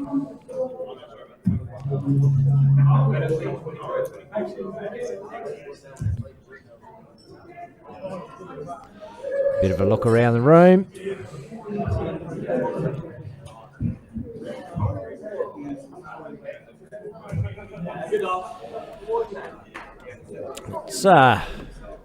Let's go back and have a look at the leaderboard, eh?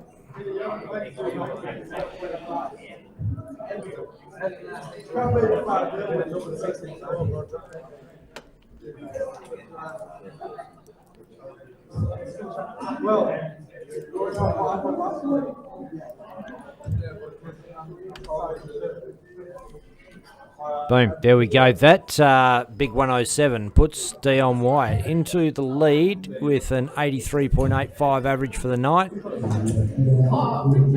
And he'd be happy with his performance.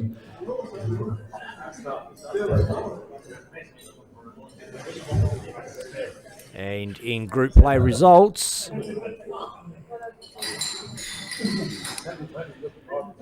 Steve Ireland and Corey Grenfell straight through. Mitchell Golby, Simon Urick are through. Jordan Harper, Tom Wiley are through.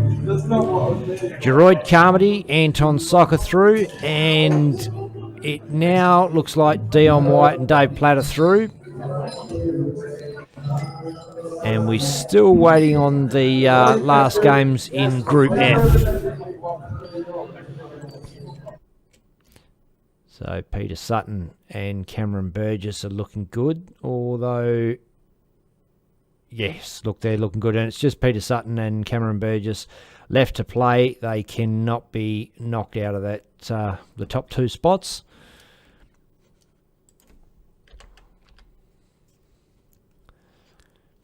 And that is those guys playing on the end board there. So we might as well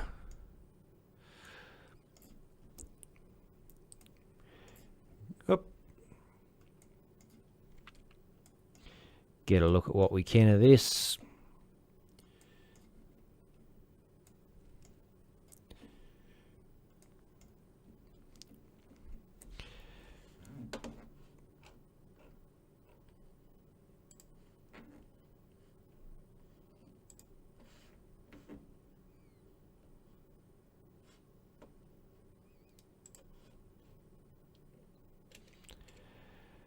That is not the dartboard. I'll get that dartboard up in a minute. Well, we'll get some version of that dartboard up in a minute.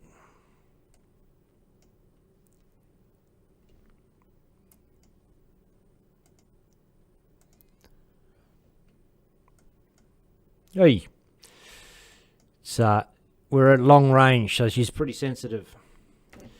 Might have to change these speeds way down to get anywhere near it.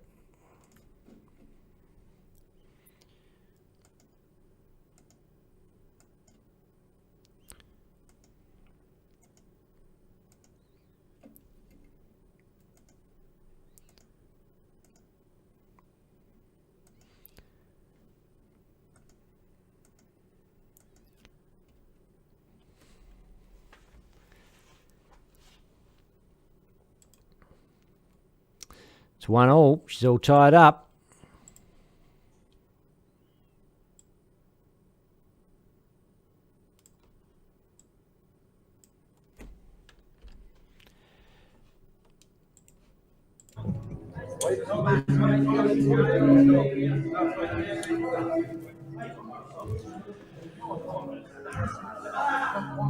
Pistol Pete, Cameron Burgess.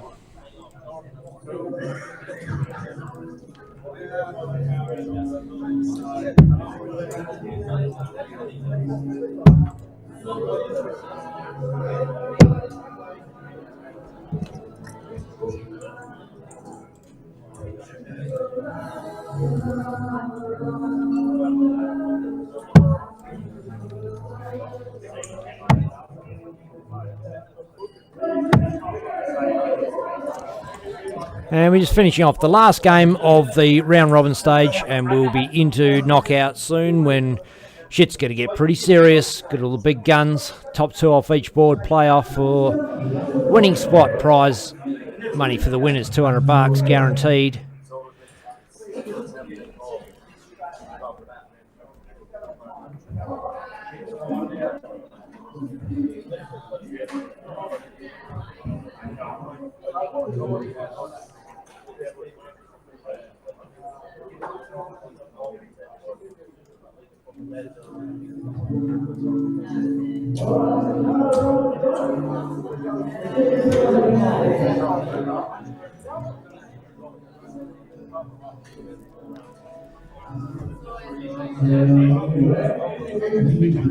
$60 for bullseye for Pistol Pete. Oh, here's a red hot crack. It's a 9 instead of the bull.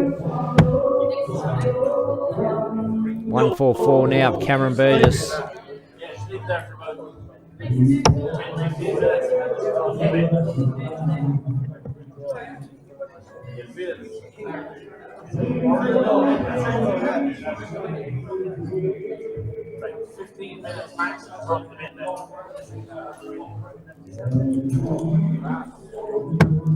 Oh shit! I haven't realised. We perhaps got Declan back, and I had his mic turned off. Not sure if you're there, Deck. Are you? Yeah, mate. Oh, I'm here. shit. I've been I'll let you messaging you. Sorry, mate. Oh my god. I've been messaging you. I've been dropping comments. Oh no, I've been busted for a piss. I've just been so busy looking around. Punch Strike says the DSL page would love to, mate, but Centrelink doesn't pay enough. Yeah, you know, I commentated that whole bloody game. Oh no. Oh mate. The Dion game finished. I walked in. I was like, "Yep, God. we still got Platty playing on that board." And commentated the whole game. And I was thinking, I could do with a piss, but I can't really leave. There's no one here. But anyway, so that's all tied up. I wasn't just talking to myself. I was even saying, did you hear me saying, "Oh, she's missing Declan a bit"? Well, that's what made me realise you couldn't hear me, because I was talking and then you were talking, and then at the end of the game, I was like, "Wait, we're overlapping," more than usual. But one of the things I was sorry, you go.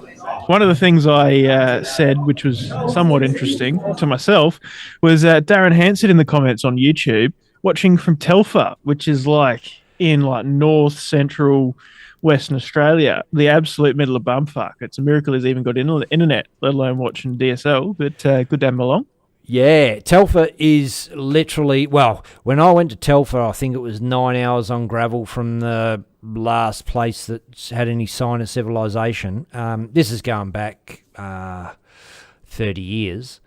Mm-hmm. And got there, and they had this awesome club with a massive big PA system and all sorts. And I was there with a band, and it was the absolute craziest night.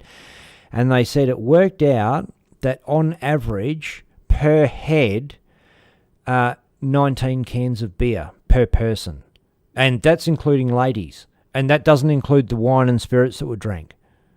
Jeez. Incredible statistic. I was like, wow. I was, at the time I was in my early 20s. Yeah, wow.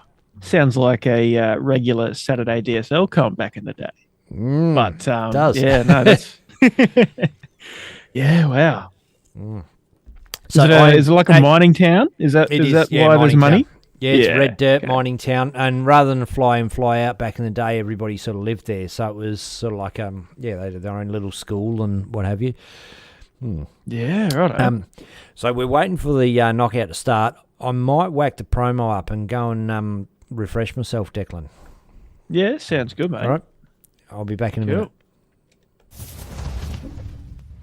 Ladies and gentlemen, former PDC star David Babyface Platt heads up DOSH to present the DOSH Adriatic Friday Night Darts. Everyone's welcome. Every Friday night you play for cash, play for fun at the Sterling Adriatic Centre, WA. Everyone welcome, come on down. All money paid out on the night. Quickly chase the ace jackpotting at $2.5 grand plus play your cards right for cash prizes.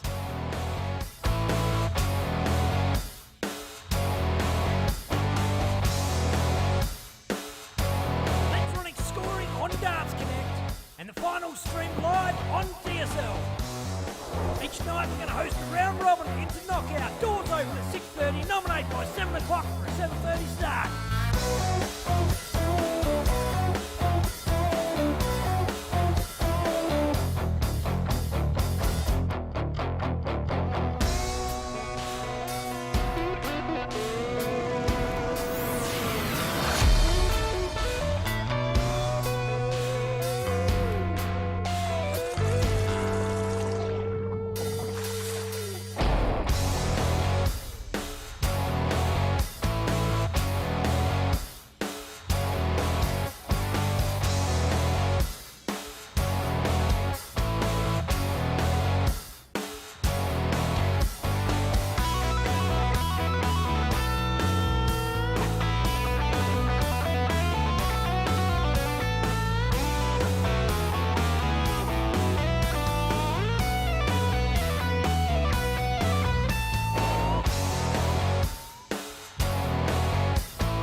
Ladies and gentlemen, former PDC star David Babyface Platt heads up DOSH to present the DOSH Adriatic Friday Night Darts.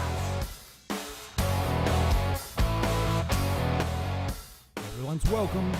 Every Friday night, play for cash, play for fun at the Sterling Adriatic Centre, WA. Everyone welcome, come on down. All money paid out on the night. Weekly chase the ace jackpotting at $2.5 plus play your cards right for cash prizes.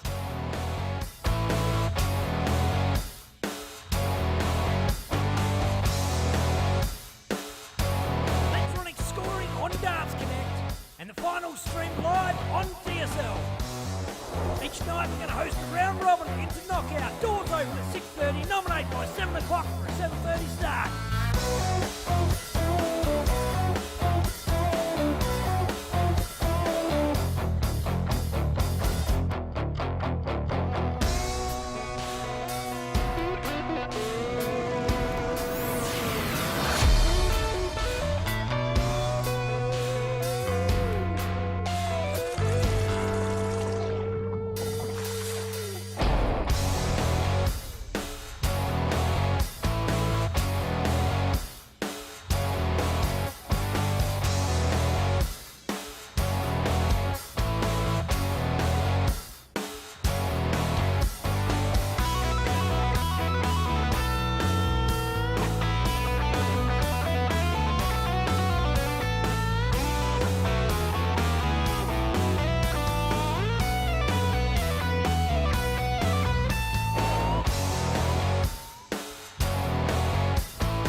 Ladies and gentlemen, former PDC star David Babyface Platt heads up DOSH to present the DOSH Adriatic Friday Night Darts.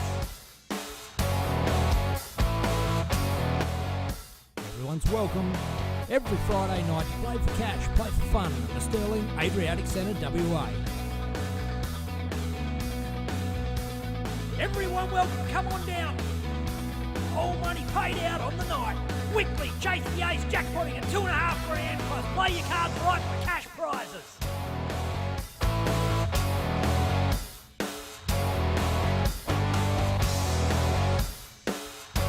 Electronic scoring on Darts Connect and the final stream live on DSL. Each night we're going to host a round robin into knockout. Doors open at 6:30. Nominate by 7 o'clock for a 7:30 start.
Righto, we're back, me and Declan this time, and we've got the, no, sorry mate, what a bloody clown, good. What a clown. Oh, where is he, and I haven't got him turned on. Right, knockout bracket is done. Let's see who has got who. Yep, so Stephen Ireland, top of Group A, is through to the quarters to play the winner of John Gardner, Tom Wiley. That's a good matchup. Droid Carmody, winner of our streamboard, through to play Dion Wyatt or Peter Sutton. That's an interesting one as well. Mitchell Gorby, the young gun, plays the winner of Corey Grenfell and Anton Sock. And Jordan Harper, another young gun we saw a bit of last week, plays the winner of Cameron Burgess and Dave Platt. Some interesting matchups. And board number 4. Is that where we are? Or are we on? I don't know. It might have changed to board 5 because I moved the camera. I'm not sure. Well, if it is 5, then Platty's put himself on the stream board, which is pretty typical. Not like him.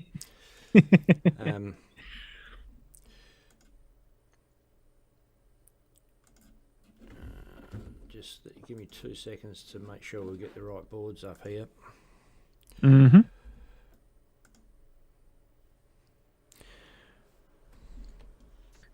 And Darren Hanses says, in relation to your comments about Telfer, lads at the Gala bar. Aha. Or the Galar bar. Sorry. Flaming Galar. Galar bar. Gala. Sounds more like it, the Galar bar.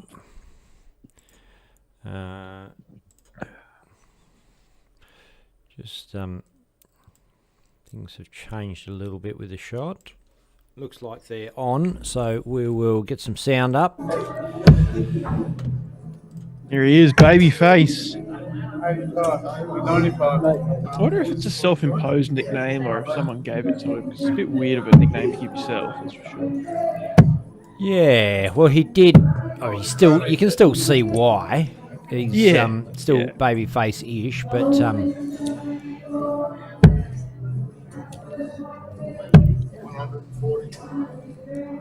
85. But Cam Burgess starting off a bit slower than he probably would have liked to so far, as Platty storms his way to 225 after 9 darts. Cameron just getting to 321 after 12.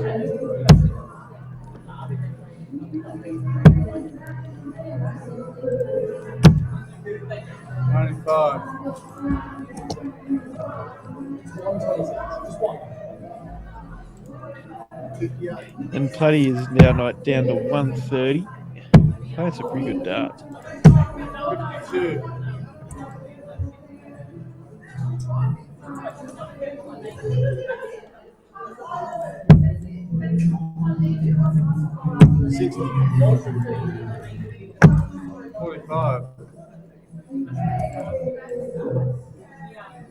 It's 269 here for Cam Burgess. Wants to find his first treble of the leg. Doesn't. At least to leave a finish.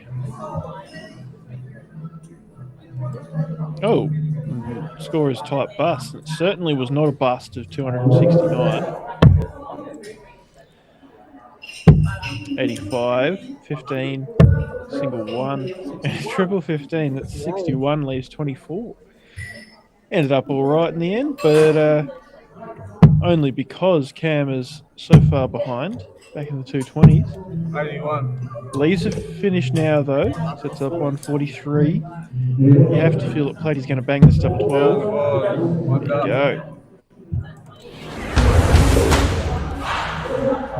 Although would not have been the first double 12 Platty has missed in his life.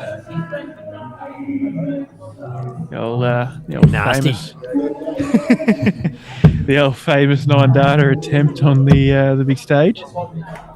Charmaine says she'd love to watch the Tom and John game. Well, unfortunately, this is well, not unfortunately, but unfortunately for you, Charmaine, this is the one that we are on to. We can give you some regular updates. Maybe we'll catch the winners next match in the semis. But Tom's sitting on 24 for the first leg. He's hit a max. John Gardner sitting on 66.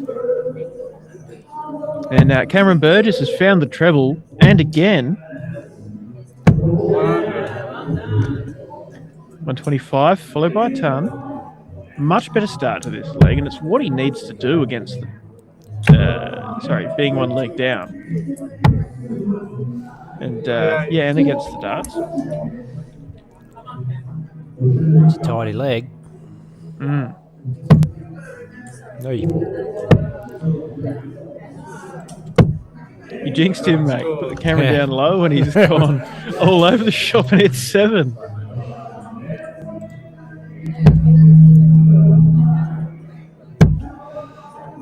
A bit of feedback happening next door. Bit of.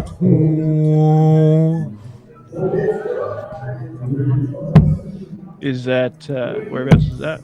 I'm not sure. There's something going. Not here. Not at my house. At the Adriatic Centre. They must have a function on in the. Right. Just making sure it wasn't me. No. No, cool. But John Gardner has picked up the first league against Tom Wiley after a few missed darts at double from Tom. John with the darts in the second. As Cam, massive 134, sets up 75 after 15 darts in the second leg here.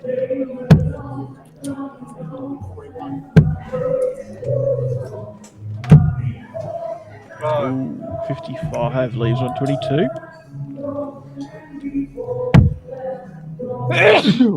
Shit.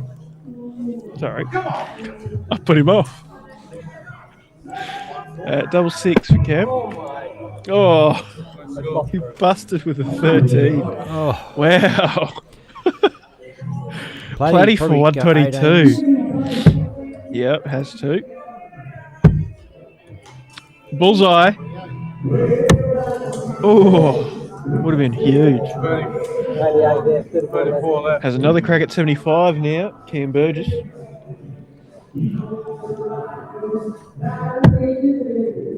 $17 this time. 18. oh, misses the fat one. 34 for Platty. Might go straight for it. He's a bit ballsy like that, and he does. Wins it, and he is through to the quarterfinals. And Cam Burgess will probably be very disappointed with that attempt at the double 12 and the double 6 following that in the 13. It's a missed opportunity. But, yeah, as you can see there around the grounds, Corey Grenfell is 1-0 over Anton Sock, and John Gardner 1-0 over Tom Wiley. And that means that another game has already finished, and that is Peter Sutton 2-0 over Dion Wyatt. Wow. Very interesting. Last week's champion goes out in the last 16.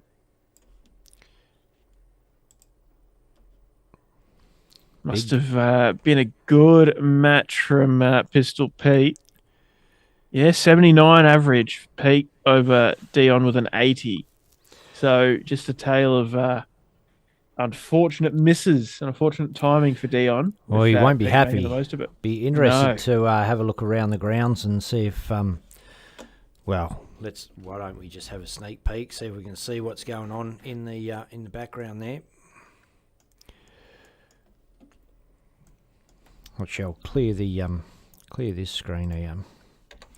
And while you do that, Ian Dargan has shipped in massively to the PayPal. What wow. a legend. Thanks, Dargs. Appreciate it, mate. Some of the regulars there, Shane Ash and Killian Gibney. Dion there sitting at the table. Is that maybe his missus? I don't know. I'm not sure. I don't know Dion's missus. But, yeah, he's not looking super happy.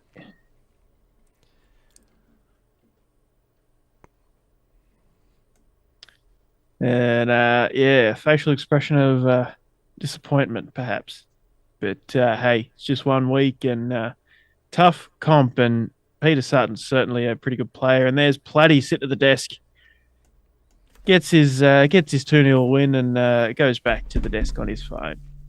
Job's done for now for a few minutes while Tom and John even it up at 1 apiece. And so do Anton and Corey Grenfell.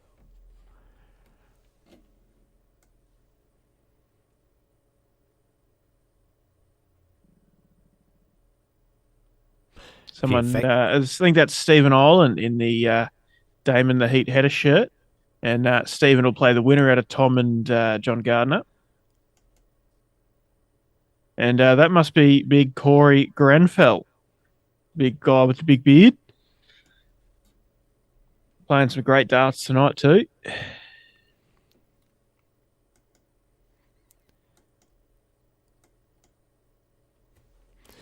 And there is Pistol Pete fresh off his win against Dion.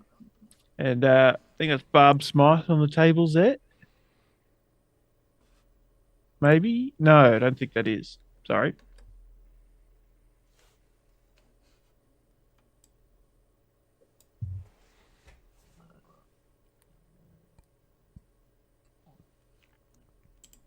And Pistol Pete heading up to the Sterling Adriatic bar. Quality old bar. It's quite nice. Reasonable prices and some great staff as well. There's Corey chips 82 off of the 160, leaves himself 78. Anton is miles back on 240.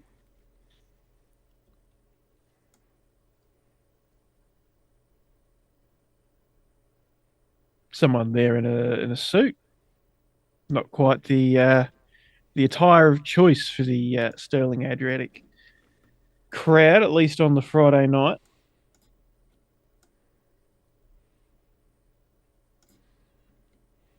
Imagine that, darts comp where everybody has to wear a suit. Be huge. probably some pretty ordinary performances. And just quietly, some dart players smell pretty awful as it is. And imagine if they're in a hot, sweaty suit. Whew.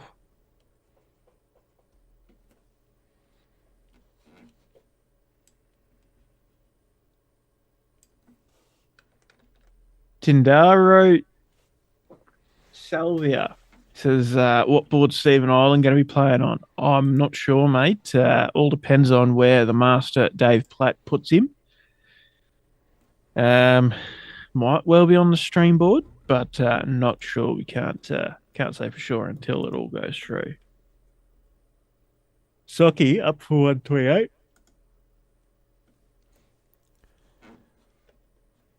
Oh, he's taken a 128.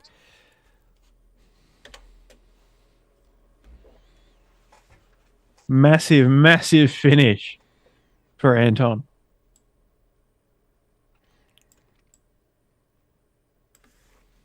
Tindaro says, play darts for Kalamunda with him.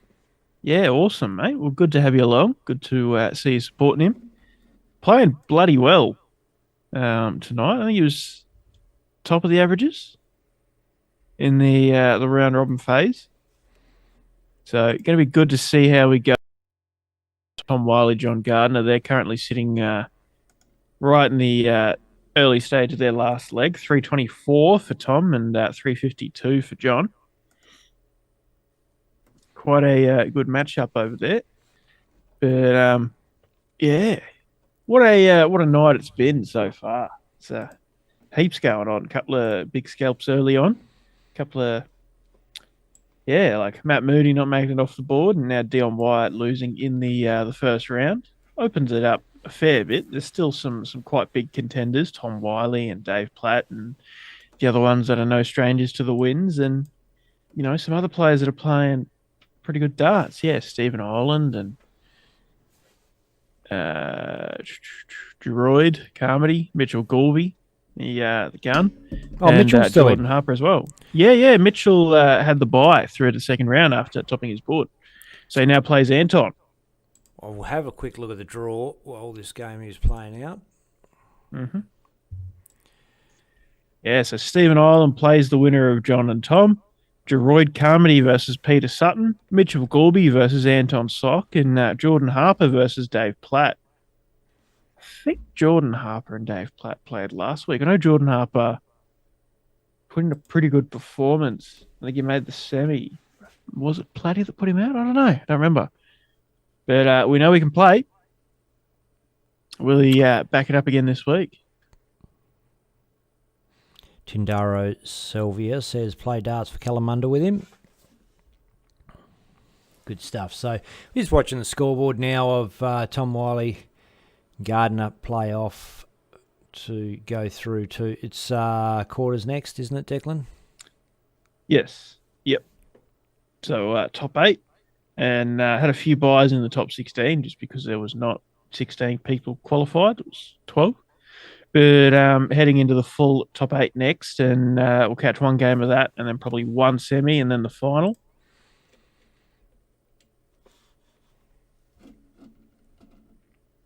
dart case and a phone. There is Pistol Pete. A few of the other boys in the back.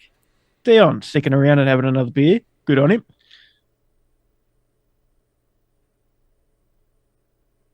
There he is, Stephen Ireland. The bright red ranger. Playing bright red dart.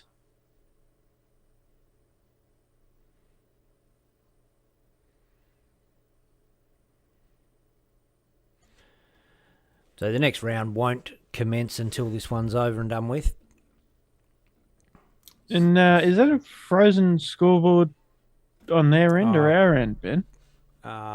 Their end, mate. I'll give it a refresh here and just see what happens. No, it's their end. Yeah, so it's the same when I think, pull it up. Yeah, I think Platty's gone to have a look. We'll, And there you can see the streamception, the stream on the telly on the side of on the wall. Oh, see if we can see him in the reflection of the doors, Ben. see Platty. No, see the board. See if they're still playing. Oh, Although the crowd of players going up to the Ockies across the rest of the boards indicates they're probably done. yeah, they must be done. Was over on that board there, wasn't it? No, I think it was the other way. Was it? Oh, okay. Oh, that's why you're asking for the reflection. No, we'll get there. Well, no, it's all good. All the so Tom Wiley did win that game, 2-1, and now plays Stephen Ireland on board number 5, which I think is our stream board. So that is going to be a cracker. There he is, the Irishman, against the man named Ireland.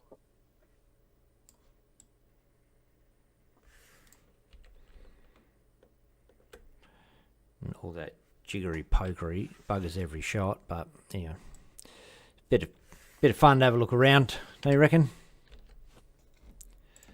Indeed.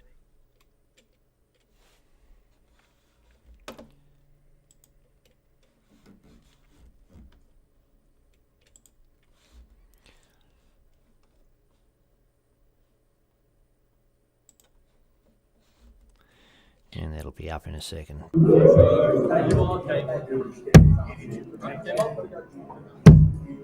Intense. Yeah, as we were saying before, Stephen Ireland was top of the averages throughout the knockout, the round robin phase, and Tom Wiley is a weapon, as we've seen on many occasions. So it's going to be a great match, this one, and kicking off with fireworks. Stephen Ireland. Bang. Considering he's not played a game for probably nearing on an hour, he has not missed a beat. Obviously having the bye in the first knockout round and being in one of the groups of 4. Certainly looks up for it. Yeah, but doesn't leave a finish off 226. Not what he wanted after 2 massive opening visits. Tom Wiley can't leave a finish either. Thomas Edward Saylor, hello from the Pilbara mob.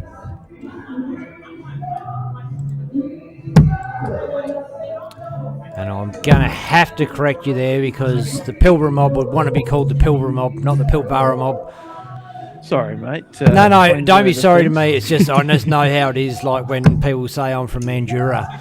Yeah. I remember I only made that mistake once with you.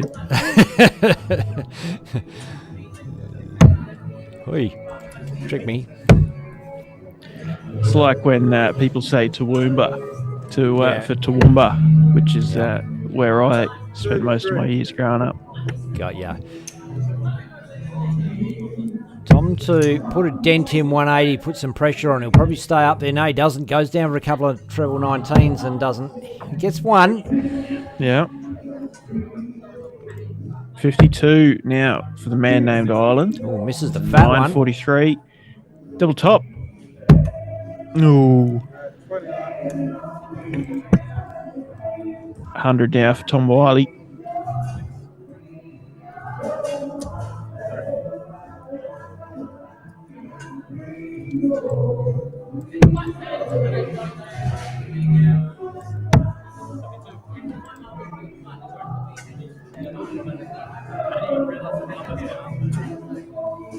Double 19 now. It's all good. He's taking his time. Oh, and a bit high.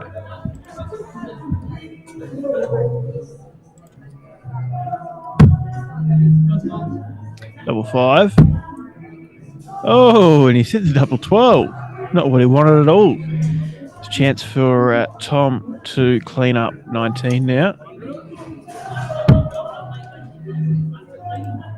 Double 8. And considering he had the darts and it felt like he was lucky to get another shot. Double 10 now. There you go.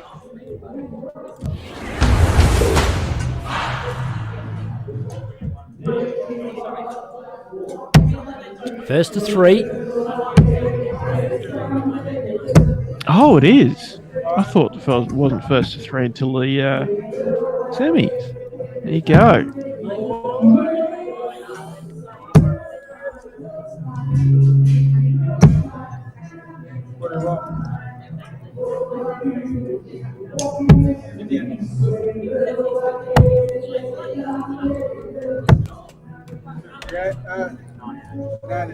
And 96 there for Stephen. Cleans up after his sloppy 45 to start off. Who we backing in the comments? Obviously, Stephen has the 1-0 lead, but yeah, as we said, it is first to 3 legs, and Tom Wiley is a great player who can turn it on when he needs to. But Stephen Ireland banging in the 1080. You know what we haven't done for Yonks, Ben? What's that, mate? It's the thumbs up for Stephen Ireland and love hearts for Tom Wiley. Absolutely. Let us know where you're at, Dart fans. So give us a thumbs up for Stephen Ireland. Love heart for Tom Wiley. Emojis are there. Punch them and Charmaine love Hobbs. hearts. Punching love heart. Oh, there's no tomorrow. She is Tom Wiley's biggest fan. Wiley drives her wild.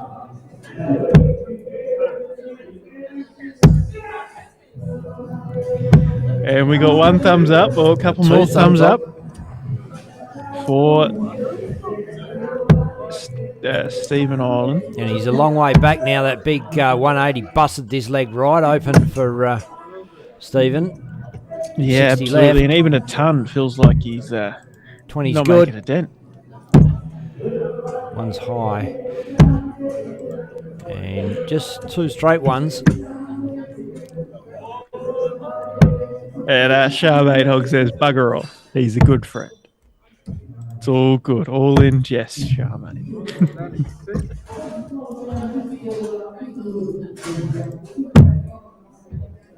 Double 10.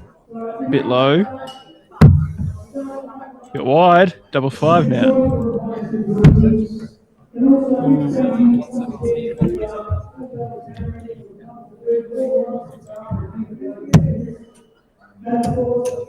Tom's not going to take out the 153 here. In fact, he only hit 26. God. Sorry. Nothing to reflect on this game as Stephen Ireland goes top 2. Oh. That's another bust. Going next door.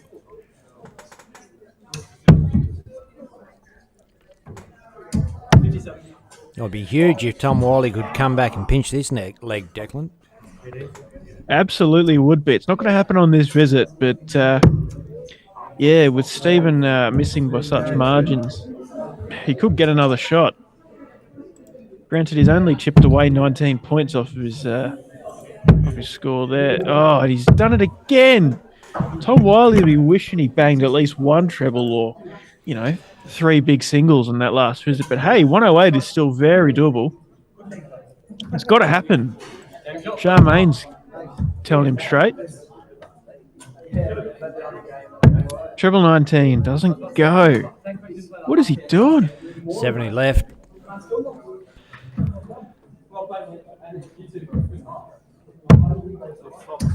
Oh, wow. 53. Boom. There we go. The Ranger stops the rot. He was all over that leg at the start and then just looked like he was... Tom wouldn't have had to do much to beat him. He just couldn't do much. Yeah, absolutely. And probably just one of those things. Tom's probably got no idea what's going on, just not going where he's throwing them. Can happen. You can have these phases. Bad spells. Yeah. Just sucks when it happens, but, you know, not much you can do about it. Just got to keep plugging away. And I was about to say, Stevens hit a dry spell of his own, and then he bangs in a triple 19. So.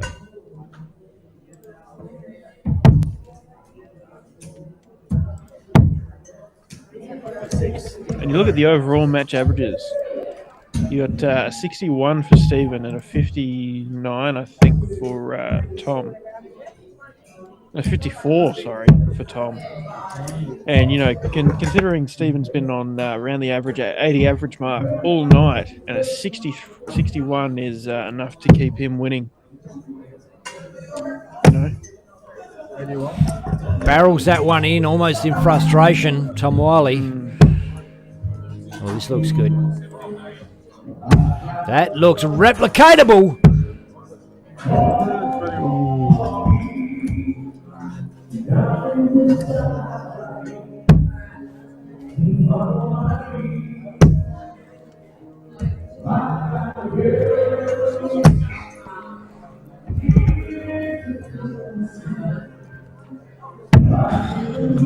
Jesus. Justin Wood. Big Ginger looks like the angry emoji. Oh, that is... Oh.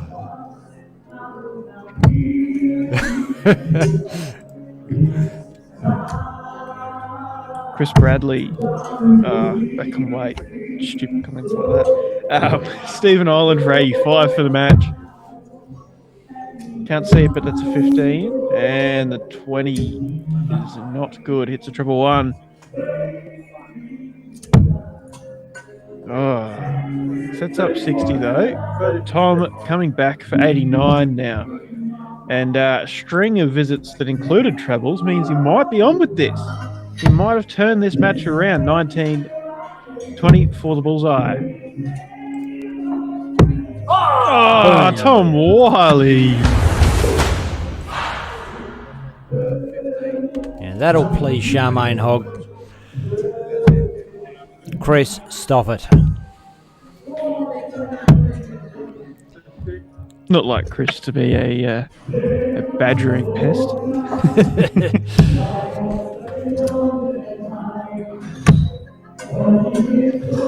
Rory Harper's Team Stevie all the way. Stevie got this easy, he reckons. Well, look, the way Tom was playing before, absolutely. But, you know, Tom Wiley is back on track. Pulled his average up 8 points in the last couple of walks.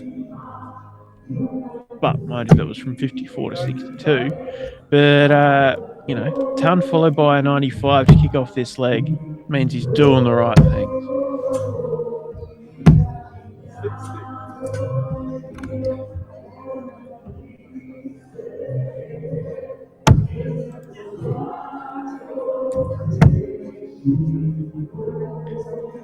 Wants a 25 now. 114 on the board is 192 left with one dart in hand. So he wants a 25 or a treble, but 25 is a safer bet. Oh, all that stepping back and everything just to not make it happen. But hey, still. Oh wait, he did. No, don't know. I'm lost. 292, big 140 there for Stephen Ryan. Sorry, 112. Yeah, I realised that. Yeah, it's been late. 140. There you go. Tom Wiley doing the honest thing and correcting the score. I was right.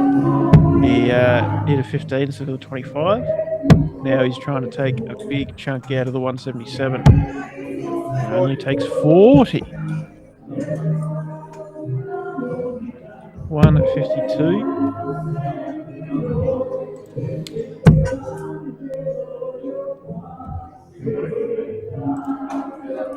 I think he went down the bottom. No, he did. And 87 leaves 65.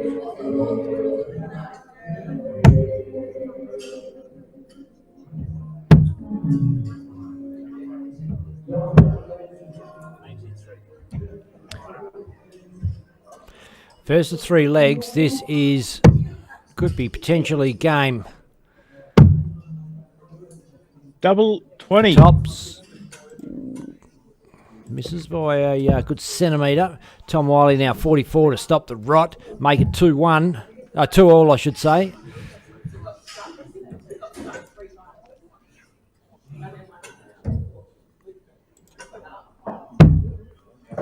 Come on! 12 for 32. It stops. Tom in his stracks. Goes back, takes a deep breath. Has a look at that 32. Puts it outside. Good marker.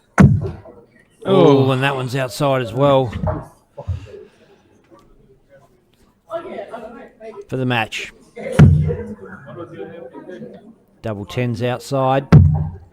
That one's in the hole. Game, shot, and the match. That is such a good dart. The composure. There you go. Stephen Ireland beats the Irishman and has a spot in the semi-finals, continuing his great form of the night so far. Yep, and that band is getting pretty overpowering, but there's not much you can do about it. You can't go and say, can you turn the band down because we're streaming the darts? And I don't think it'll be a copyright issue because it's kind of a bit roomy, perhaps. Well, according to some of the comments, Chris Bradley, who is the least reliable opinion of all time, says it's brilliant. And Charmaine says it's pretty ordinary. But Rory Harper supporting Stephen Ireland. And if I remember correctly, Rory Harper is the father of the other Harper that's playing tonight. Yes, correct. Jordan Harper, who has just gone down 3-0 to Dave Platt.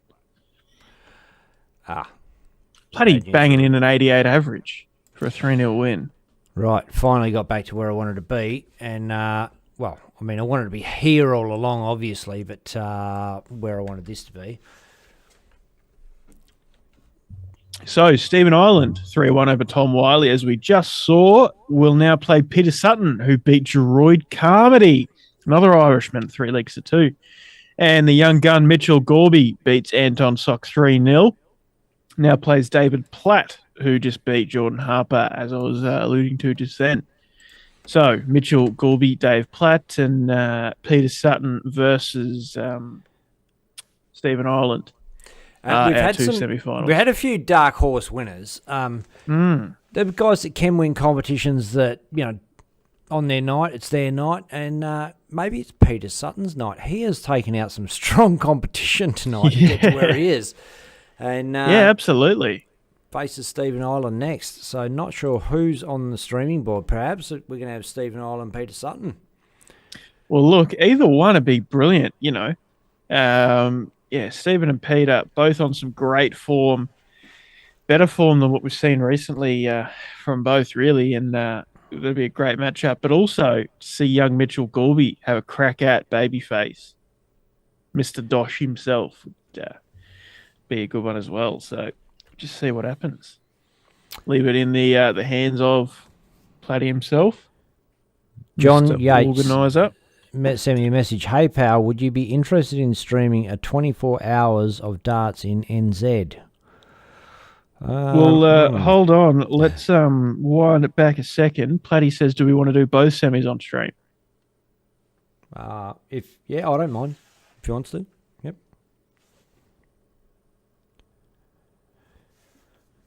There we go. Going to be pretty smashed by the end of it, I've got to tell you that. But Mate, not as smashed as that treble's going to be. Brad Beswick reckons Platty all the way. Chris Bradley reckons it's Plat's night. John Yates, more details, mate. Can't see myself just giving up 24 hours, I've got to say that, of my life.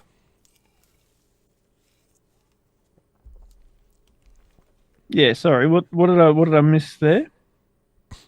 John Yates asked if we would stream 24 hours of darts in New Zealand. Crikey. I'm guessing they might be having some kind of marathon. We could put it up. I'm not going to sit here and commentate for 24 hours. Well, yeah, I suppose in the world of live streaming, that seems to be a pretty popular thing, is 24-hour live streams, or there's I think they call it subathons, and it's like a continuous stream that runs for days or weeks on end for as long as people are paying money. And, the people will sleep or whatever on the live stream, just have their bed in the background and go to sleep. Oh. And, yeah. Oh, fuck, Chris. Righto, so it looks like we're going to have the Peter Sutton one and Stephen Ireland up first. I was about to say, Chris, AI exists, so you could do what you want, but then I was wait, I don't feel comfortable giving permission for AI creation. Fuck. Oh. So, Chris, you do not have my consent to make AI imagery of me or Ben or both. No, either. No, definitely not together, and definitely not naked in the bath.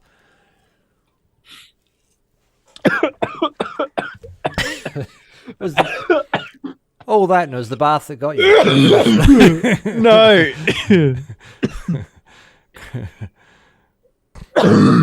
Far out.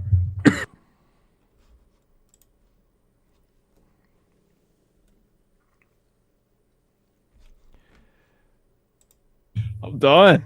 Whew. All right, I think we're good now. Okay, so they are warming up at the moment, not too far off. And that board will come up. Pistol Pete.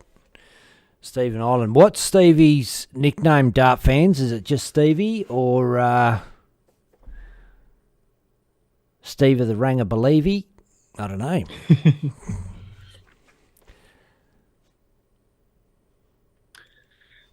I mean, if he's not from Irish descent, having a name Ireland and being a Ranger is pretty fateful. It has to be. Charmaine says no choking. My God.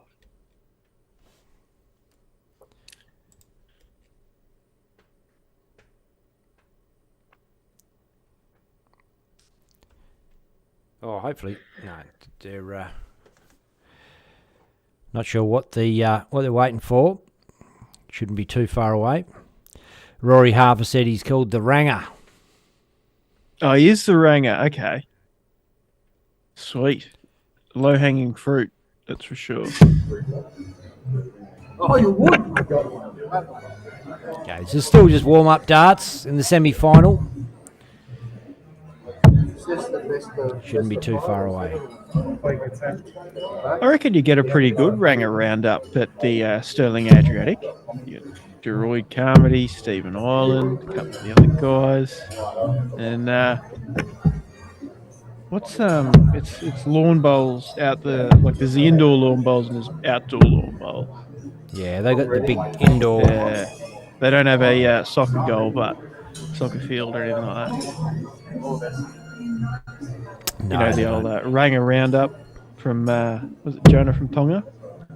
Oh yeah. 96. Rightio, it is game on, motherfuckers. In the semi-final, Stephen Ireland, Peter Sutton. Ireland fires in with a 96 to get things going. Peter Sutton keeps them all straight.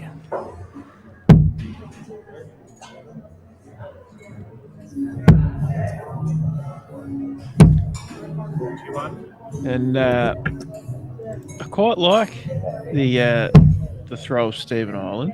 Quite aggressive, but straight on and just up and yeah, quite nice. Just very aggressive, and sometimes maybe that's a little bit of a problem, but yeah, no, he's got quite a good throw and it's working for him. Peter Sutton's quite similar, but I suppose a little less forceful in the throw.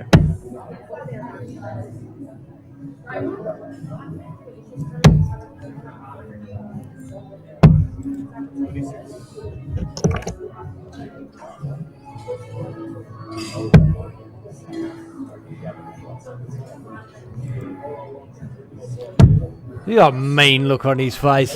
I'm sure it's just concentration. The angry emoji comment was brilliant. Oh, no. Oh, that's got to be the new name. Justin Wood has absolutely nailed it. I mean, he is almost as red as you look, Ben, without the camera correction. Hey, shh. It's our little secret, Declan.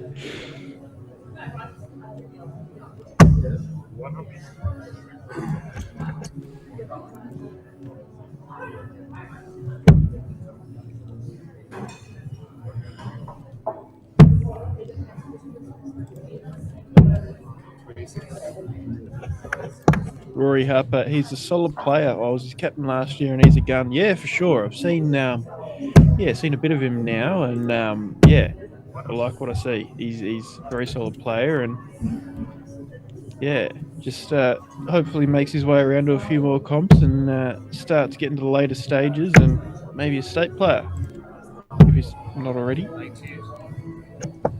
But certainly got the makings of one.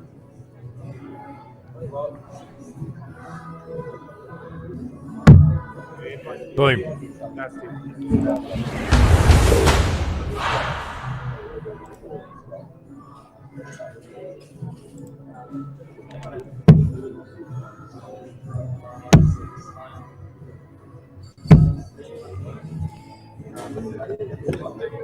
Pete kicks off with a ton.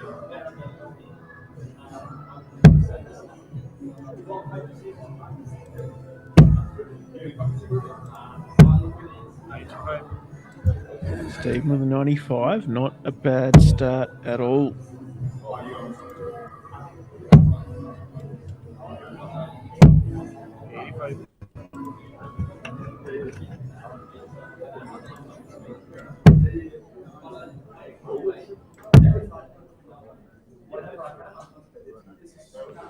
Imagine getting headbutted by that dude, Declan. Oh, your nose would just be busted up all over your face, wouldn't it? That's how I feel. Yeah. He's like, I don't know, like Juggernaut from the X-Men. He's like just a bloke with like big body and like a helmet, just barges through shit. That's what Stephen looks like. And bangs in a 97. Makes me feel like we've got to be careful what we say, Ben. You just come barging through my wall in a minute. In case we get headbutted, you come flying through. But yeah, imagine if our commentary was into the venue in real time. Yeah. The players are listening to it. You'd be like, fuck up. Oh, mate, we'd be in all sorts of strife over the years if the players could hear in real time what we're saying. I think after a bit of time to settle and come back and watch it, it's a lot more well received. But in the moment, especially nowadays, players are quite happy to be live streamed. Back in the day, I'm talking around COVID times and stuff. Nobody wanted it. Nobody wanted to be on telly. Well, I mean, people wanted it, but they didn't want to admit they wanted it, and they... Yeah. Well, some players wanted it too much. Remember the first time we had Matrix on? Oh, yeah.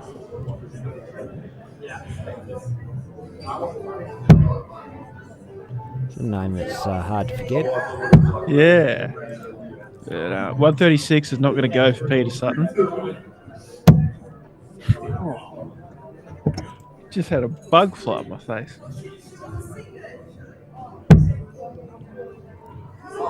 It's Stephen Ireland if he was a bug.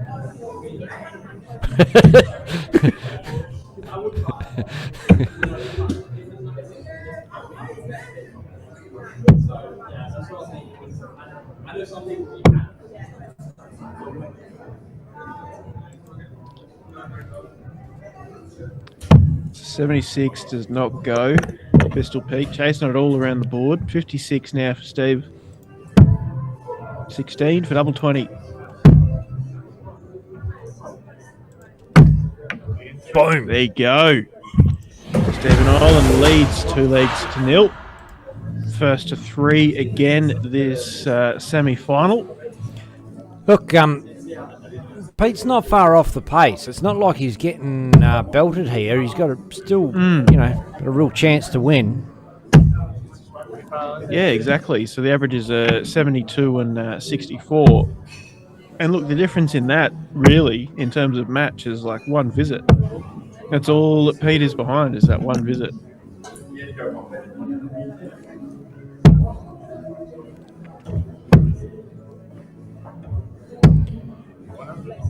When you say 1 visit, if your opposition player throws a 45, it's 1 dart behind, isn't it? You know, a big treble is probably the difference between the two of them. Yeah, exactly.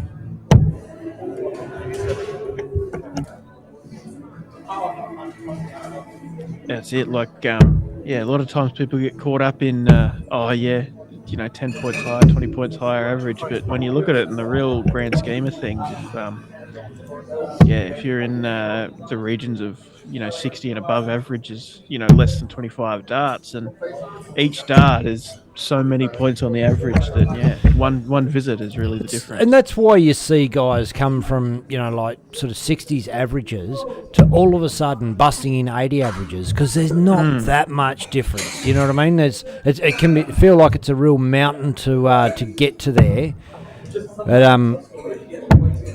it's a difference between missing your pegs and hitting your pegs generally. The 60 average players are probably scoring at an 80 average. First 9's probably 80 average. Yeah.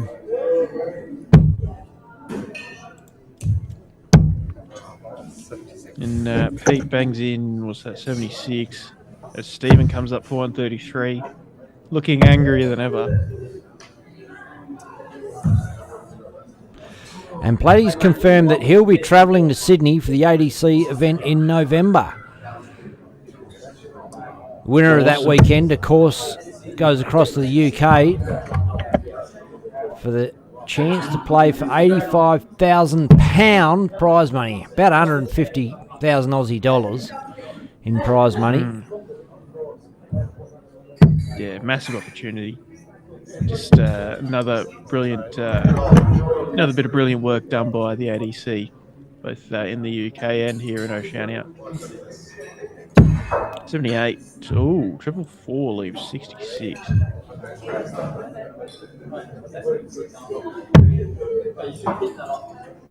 And splits it with Pete not being on a finish. And geez, 24. Didn't even try and bluff the caller with that one.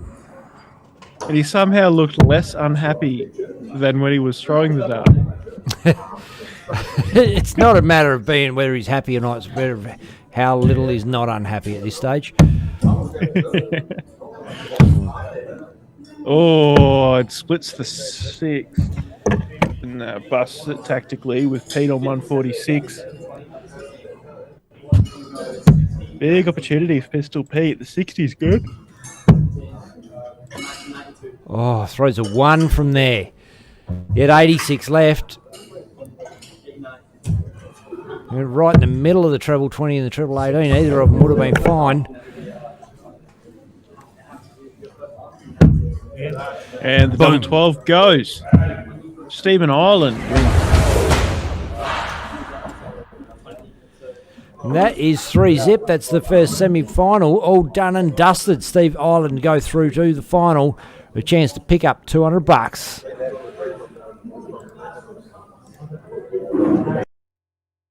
we are going to stream the other semi-final, Declan. I think that was the go. So yeah, probably won't be too far away from that. I might go for a quick run of the bathroom and the fridge. No worries. I'll just talk through some of the stuff that's going down at the moment. Cool, mate. Ian Dargan in the comments mentioned that they have ADC weekend, and I'll put the speaker on so I know when you come back. Mentioned they Ian Duggan in the comments. I said Dave Platt. It said that Dave Platty has confirmed he's travelling to ADC event in November. This is the one. This is what it's all about.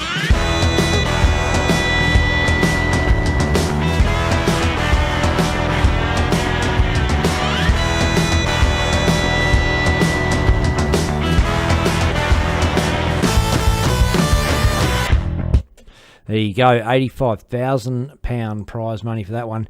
And also mentioned Platty's got a Super Series, Super Singles coming up on Thursday nights. Details are here. 4 divisions, women's, silver, gold and platinum. And you can see the averages there. There's only 12 spots in each division. And you pay $140 in for the season, and blah, blah. You can see all the rules. Look, I'm not going to go through every bloody rule, but it's Thursday night. It's the Super Singles, and there's 4 divisions. That's what they are. And there's prize money's pretty big. $650 for the winner, runner-ups $300, semi-finalists $130 each, and quarterfinalists $80 each. So that's for each of the 4 divisions, I believe. So pretty good one to get involved. You're not doing anything on a Thursday night, not doing anything on Monday night. JK's got a one going in. Actually, I should have the poster for that somewhere. JK, sorry, I don't. I'll get that for you for next time. Handicapped Summit Arts going on there. And I can just see Mitch Gilby up there warming up and Dave Platt. So we'll get that game up for you. Oh, they've started.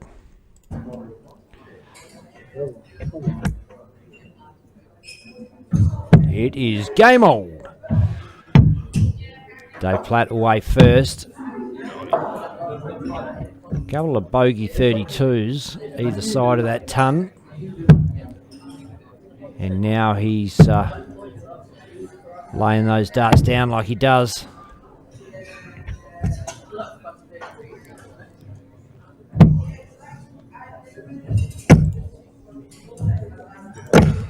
Oh, that's in, I think. It's not. Sorry, 120. Sorry. Oh, that last dart was not actually touching. It was right there, right on it.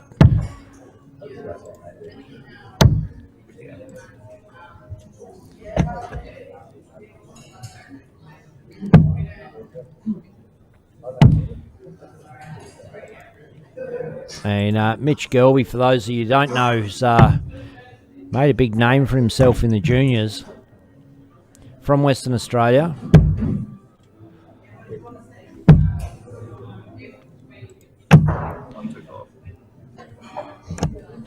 You notice Dave Platt, that third dart went over the top and into the 60.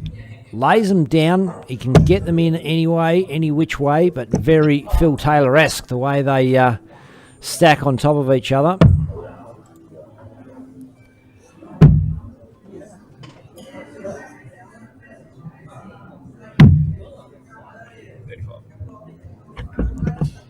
No double. 71, Golby.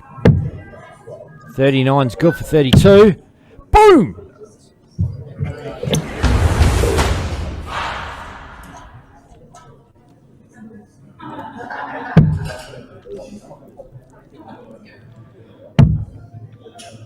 And I come back and I missed the whole first leg. It all happened pretty quick. Yeah, well, Mitchell Gorby looks like he's playing some pretty good darts. Bloody looks like he's on the verge of getting that stack happen where he hits the first treble 20 and the other two just glide in over the top of it. G'day Corey Matthews, Jaden Louise, Mitchell Clark, Brad Dedrick and Tristan Matthews. Got a whole host of Matthews today. I think I've met Corey Matthews, big fella at Armadale Bowling Club one year, playing darts at Easter, I think it was. Yeah, nice. And Mitchell is sporting the Australian shirt, Australian selected junior player. Is he still a junior? I don't know how old he is. I know he was last year. I don't know if he is this year. Yeah, righto. But certainly made a name for himself in the juniors circuit. Brilliant player. There's an article about him on the news over here, actually. Yeah, I remember saying that. Yeah. It's Oh, good. nearly for Dave Platt. 211 goes down the 19s. It's the right move. 95 sets up 116. And a 149 for Platty. Not going to go. And he's gives the shake of the head in disapproval. 116 for Mitch. Good move going down once again, but unfortunate bounce out.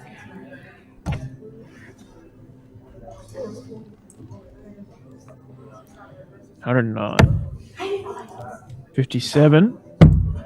12 for tops. And there you go. Massive 109 finish for babyface Dave Platt. And he's straight in again.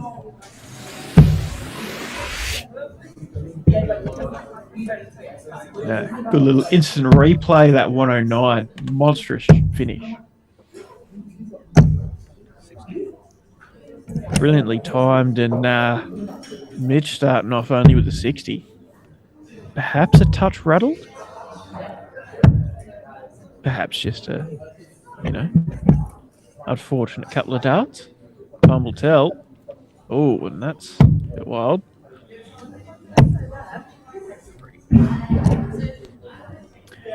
Sam Sutherland confirms he's down for the junior state trials this weekend. Oh, awesome. Well, all the best, Mitch. And what better way to lead into a junior trials weekend than winning a DOSH Adriatic Friday night?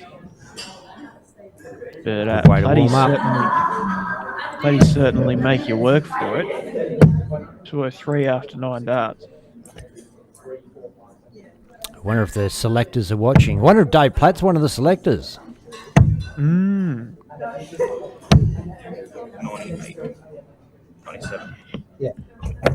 Do WA select based on performance, or because I know in Queensland it's like all entirely what you do on the weekend. You play in your zone teams, and then you play a singles knockout, not a knockout, a round robin from there with the top 12 performers, and 100% merit based. But I know some of the states will do like a selection based on some.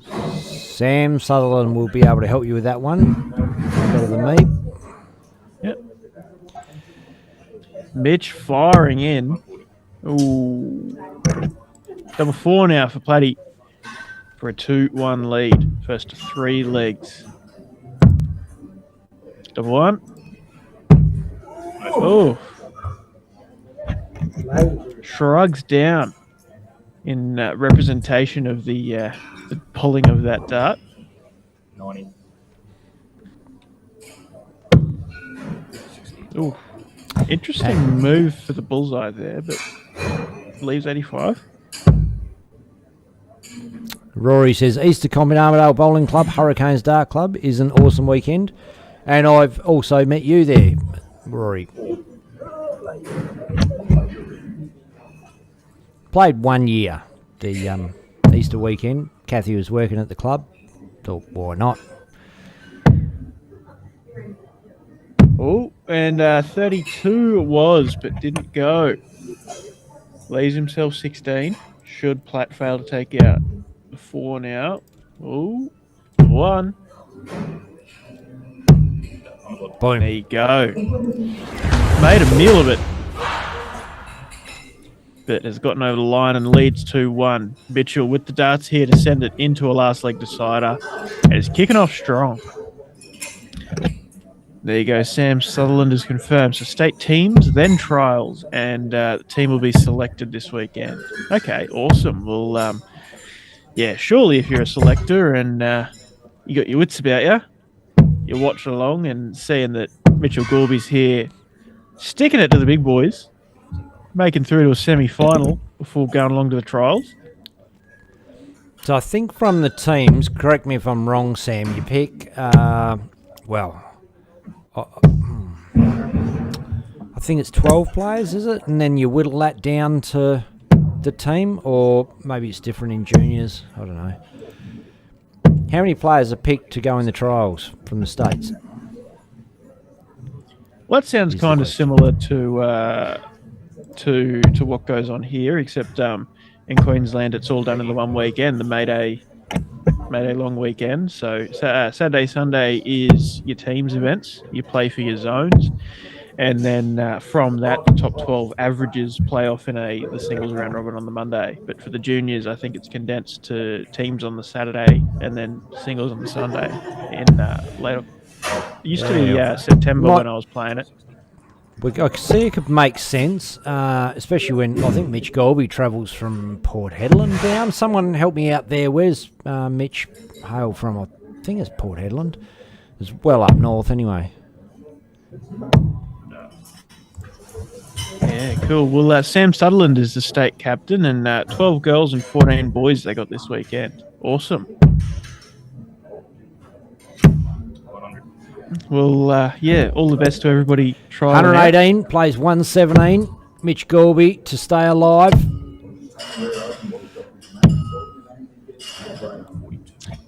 42 sits up to 76. Doesn't do enough, I feel. 117 for Platty. Oh, goes straight for it and hits a 15. So he's left it. But a bit of frustration for Platty in that last start, but Mitch goes now for 76. 16 for tops. Ooh. And this could be it. Platty, double 16.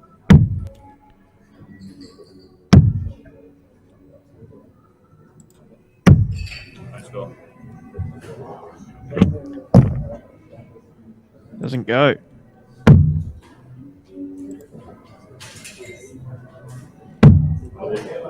There you go. Boom. Mitch Gorby evens it up.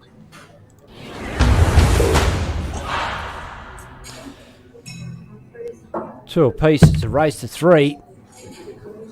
A race to 3 legs. Ash Cadby, we talked about Ash last week, actually. He's jumped in the viewers there. G'day, Ash. G'day, Kevin Blogg. Sam Sutherland confirms that Mitch is from Port Hedland. 95 to kick off there for Mitch after a unfortunate visit for Platty with the 43 to kick off. Oh, and he's flicked into the 555. It picks up a 60 there.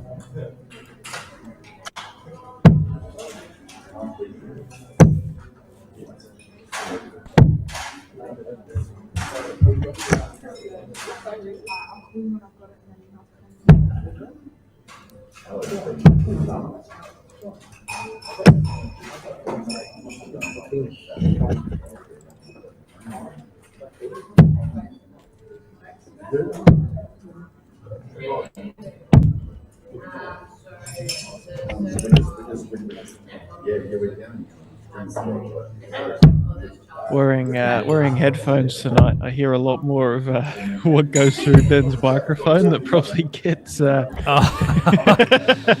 overwritten by the drowned the out rest by of the crowd. noise. Yeah, right. Oh, God. Poor you. This is what Kathy has to sleep with, mate.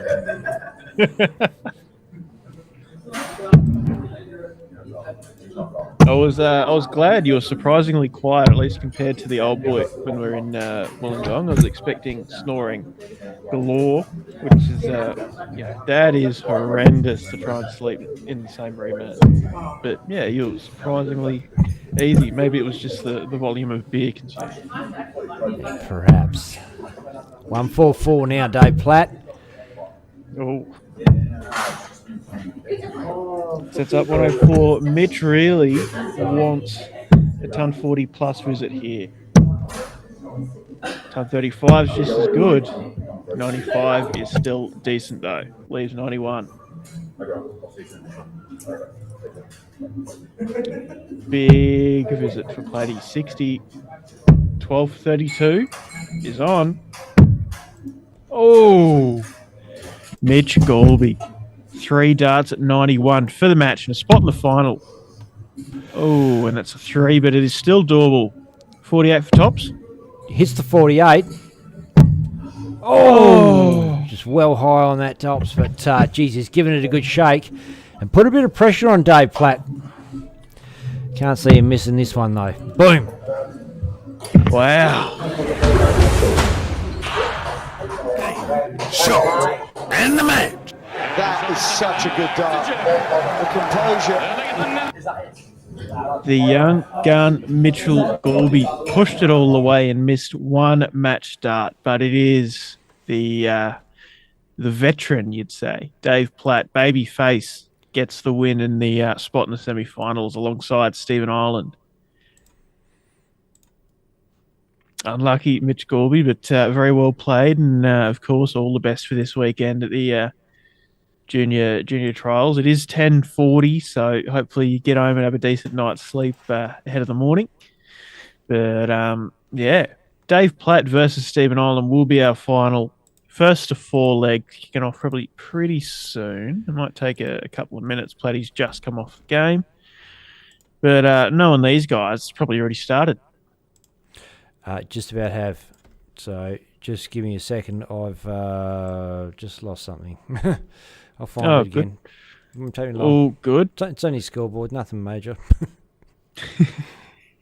Yeah, we'll just keep a mental note of what they've thrown. Yeah, wouldn't that be easier? Be easy for me, guys, if you just do that. Yeah. They're warming up, so we're not quite there. It's not all lost. Well, Pistol Pete was in the YouTube comments, and I missed that. Well, Pistol and Alice, cheers, guys. Fell short again. Platty's a favourite now. Well, certainly looked a bit on the ropes there in that last one, but the quality Stephen Ireland's produced so far tonight. Oh, 404. That's never a good number. Nah, I'll be there. Let's go, Stephen. Getting it sorted, mate. Getting it sorted. All good. But, yeah, the quality Stephen's produced tonight means it might be a bit tough for Platty. We know Platty's got the calibre. Even if he's not in his best form, he can still pull it together. But, last week we saw Dion Wyatt being the better player on the night. Could we see it again this week with Stephen Ireland?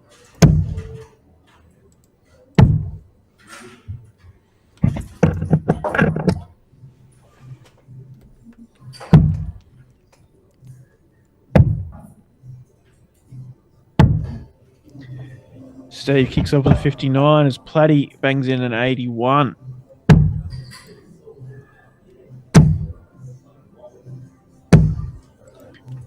Yeah, it's always interesting. Different players have different kind of little things that they do with their face while they're throwing that they don't notice until they see it on camera. I know Damo does the tongue thing. Looks like a frog. A little ribbit. Hopes about his blinkiness. And like, had no idea he was doing it. And yeah, Stephen Ireland looks pissed off. Almost absolutely murderous, filthy, you might say. I've got a niece, love it a bit, but she has pretty much just got resting bitch face born on her face, and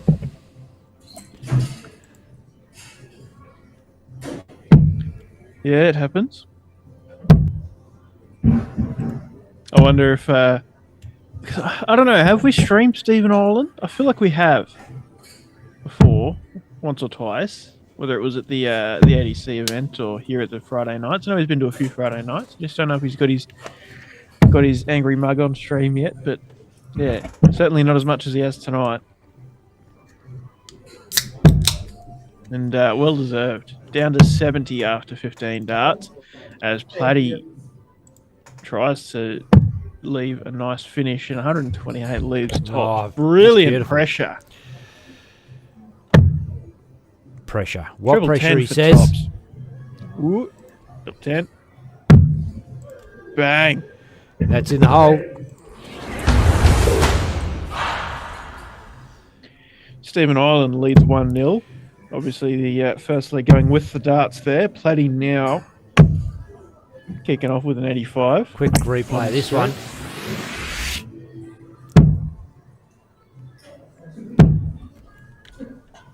How good is that? And Steve bangs in a 60. As Rory Harper says, "That's my boy," and Pistol Pete Sutton says, "Go the kid." He's got a lot of fans out there. Yeah, absolutely. Or are they just scared of him, Declan?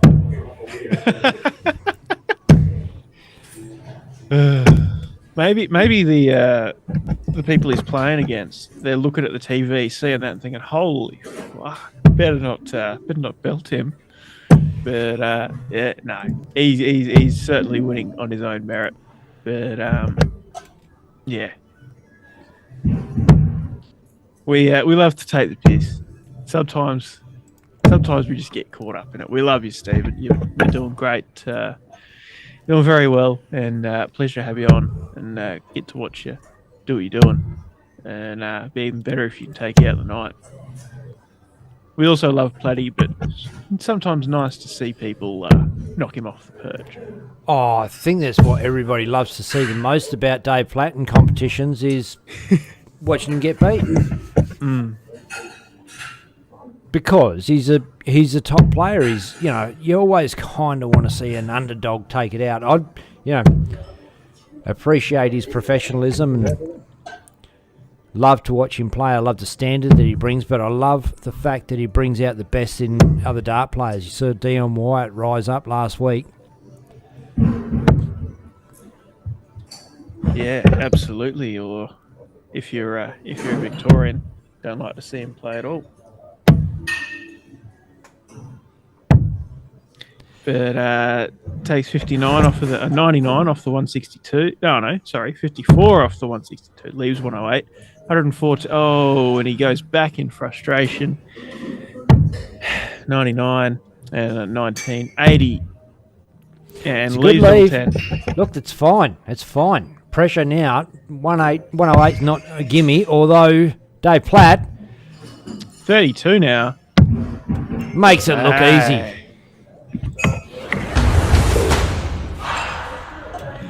Rory Harper's got screenshots of him in the angry face. Can't wait to show him. And Damien Moore, Damien has asked, "How did Jordan Harper go?" I think Jordan made the top 8, the quarterfinal, and lost to Platty 3-0. Bangs in a 180, Dave Platt.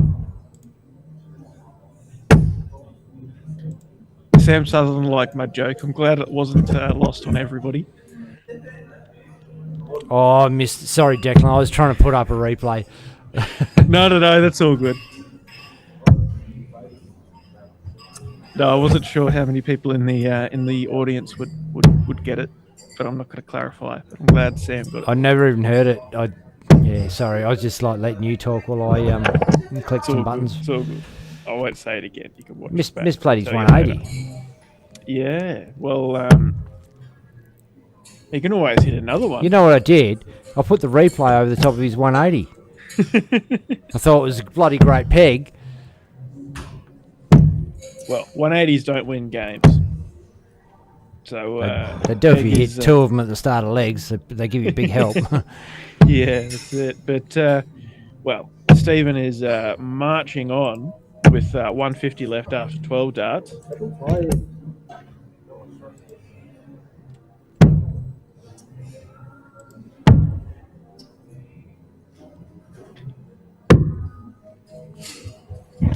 There's 89, leaves 61.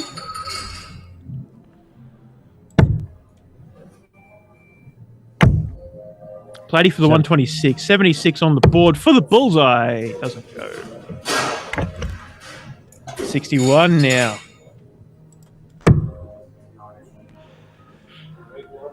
19. 42 left.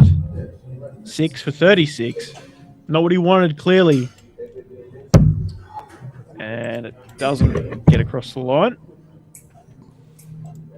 34, Dave Platt. Going straight for it. You missed the first start. At that point, do you go again? He did. It didn't work. But 36 now, Steve Ireland.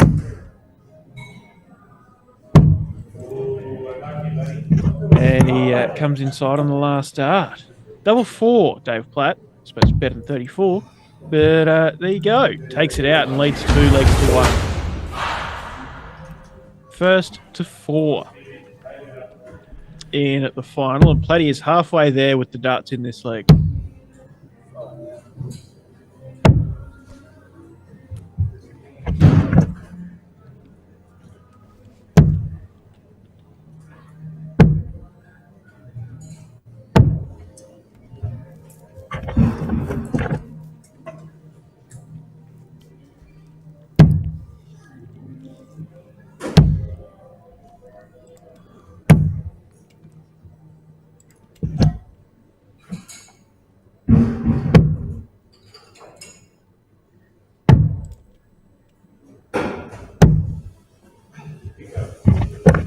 You got that 54 there. Board. Yeah, he did. Chasing it around, trying to find the treble, and gets on the last dart. Platty banging that 60. Down to 253 after 9. Not a bad spot at all. Stephen trying to catch up. Needs to catch up. Solid ton. Doing all right. The trouble is with Platty having the darts this leg, Stephen is keeping up with him and relying on that mistake from Platty, which is a tough spot at this point in the match when you're playing a player of the caliber of Dave Platt. And really fallen behind now, unfortunately, for Steve Ireland. 153 now for Platt. Well, he's let him in. Let him in big time, 29 only. Dave Platt, Steve Ireland now can steal the darts with his leg, with his shot, I should say. Booms, 140, exactly what he wanted. 54 left.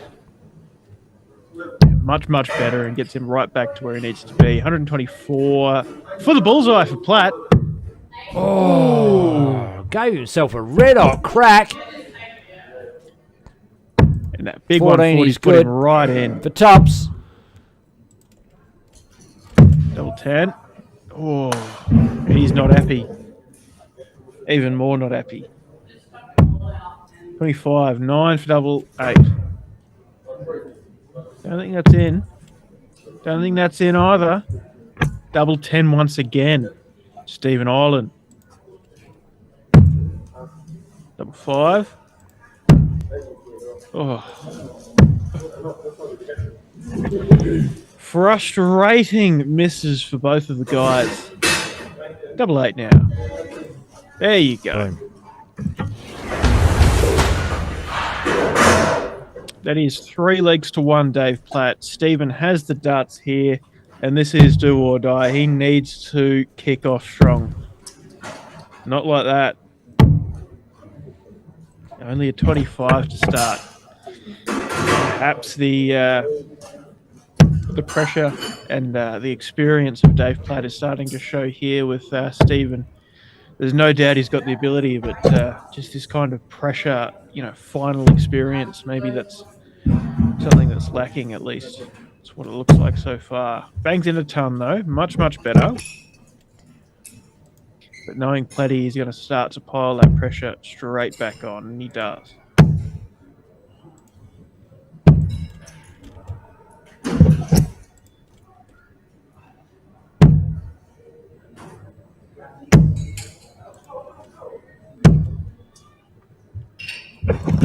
It only follows up with a 41.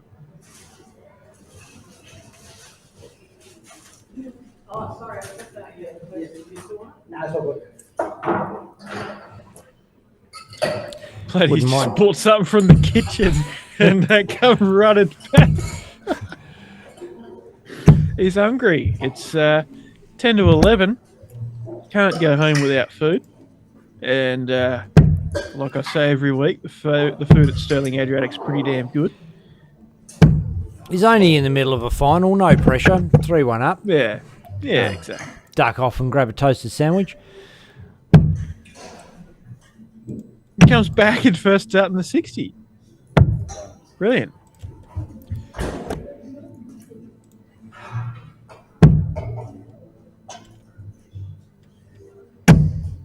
Oh, boom. Stephen, stop big. it.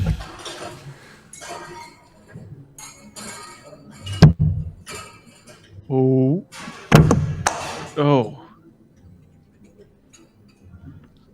Almost short in frustration, but decided to settle, do the responsible thing. Oh, and he has done well there. Picked up that 54. Yeah.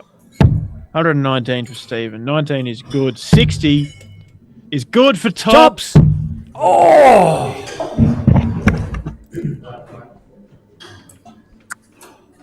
$44 now for Platt for the match. 12 for double 16. Bit low. Ooh. Just outside. So double 10 now. Stephen Ireland, the ranger. Boom. Yes.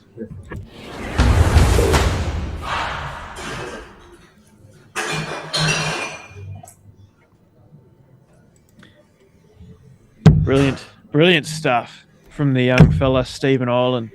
Well, to keep the game hopes alive. Yeah. Bloody opens with a ton. You know, the stuff I was saying in the start of that leg about the pressure starting to look like it's getting to him. It might have, but he's certainly recovered from that and done well to get that leg over the line.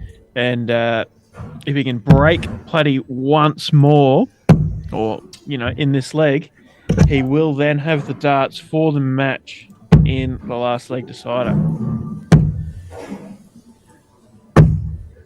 He's got a good throw on him. Really good throw. He does. Yeah, absolutely. And it's very strong and firm, and, you know, some throws that are a bit weaker can have a bit more variation, whereas if you're getting up there and throwing really firmly, you can find that bit more consistent motion each shot. And it seems to be what's happening now.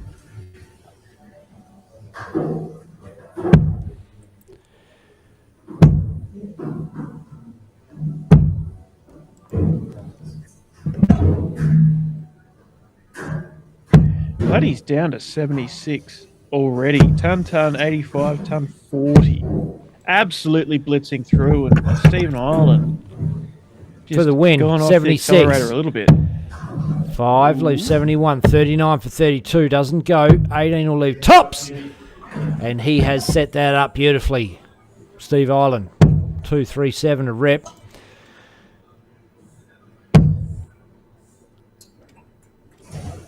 Not happy with that.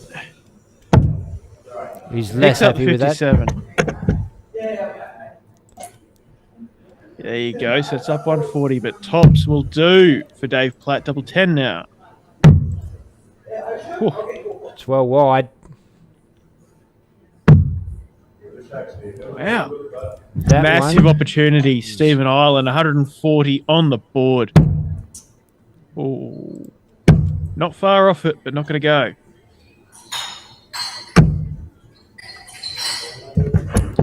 And he would certainly know what kind of opportunity he's just let slip there as Platty comes up for double 10.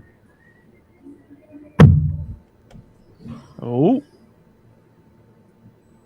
Boom! There you go. shot, and the match. That is such a good dart. The composure. Some pretty. Instant replay. Dave Platt's outside. Steps back. Boom! In the hole. There you go. You'd have to say, really, for Dave Platt, some pretty poor finishing attempts tonight across that final. Even just Stephen Ireland did really well to pick up on a couple of those legs that he did, but shouldn't really have had those opportunities with Dave. If Dave Platt was playing as we know he can, and I'd imagine that's something he's gonna see in that is that he should have been finishing a lot more strongly. But credit to Stephen Ireland. It's one thing to get those opportunities, but to actually make the most of those, as many times as he did. Sure, there was some that he didn't capitalise on, but to capitalise on it as many times as he did and get that close. Credit to Steve, the big ranger, as they do the presentation. Looks like. Anyway, mate.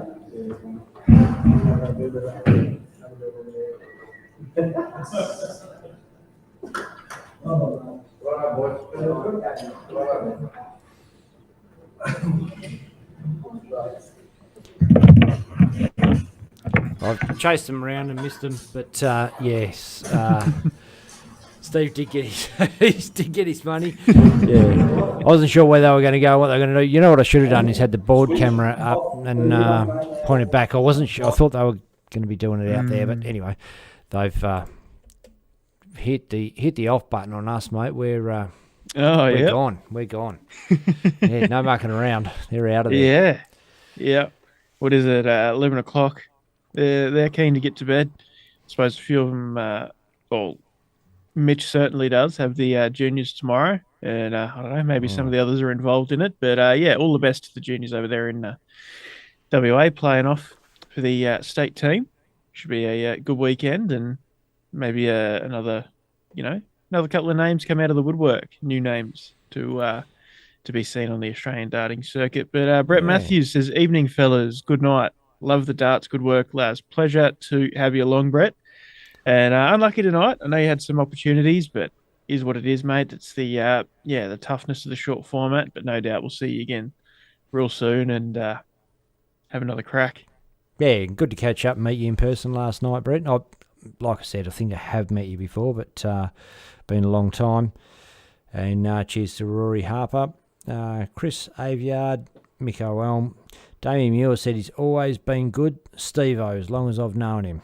All right, Steve-O, Stevie, Steve-O, whatever. They call him all sorts in the comments there. Ranger, Nico Veith, Sean Hayes, Dave Green, g'day to Harvey Mail, Rico Delordi,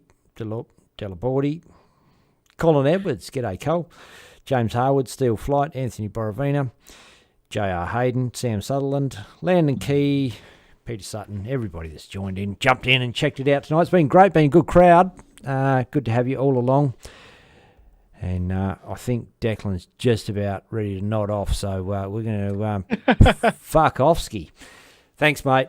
Awesome to have you along. No. Thanks for joining us. Yeah, no, thanks, mate. Always a pleasure jumping on, and you're doing brilliant as always, mate. The replays are working a treat, and just pleasure to be along for the ride, mate. Cheers, man. All right, been awesome having you along. Thanks everyone that chipped in the PayPal. Dargs, you bloody legend. Charmaine Hogg, thanks very much. And there's a few people that gave some stars there. Peter Sutton, yep. Thanks, Pete. Pistol Pete. Yeah, awesome stuff, guys. Really appreciate that. Helps keep it all going. And exactly. Obviously, every week we try and make it better and better, and everything we do. Declan also, does a lot of work in the background with technical stuff that brings shit up to speed. So thanks heaps for you, mate. And our sponsors, bloody legends. Aussie Dart Supplies Online, Bailey Carpentry Services, Mining Electrical Solutions, Lynx Property Group, Glet Plastered Rendering, and Portway Painting. Thanks very much for supporting us along the way. And thanks to the venue for hosting us. And look, they're really good. Mick Martinovich down there, the president, is really passionate about keeping the club vibing and things happening there, and really progressive and proactive, and doesn't mind getting his hands dirty to make things happen. So thanks to the Adriatic for the support for the darts. I've been Ben Hunter. This is me mate Declan Bailey. We've been Dartstream Live. Catch you later, motherfuckers. Ladies and gentlemen, please welcome your host, Kermit the Frog. With our very special guest, Ben Hunter.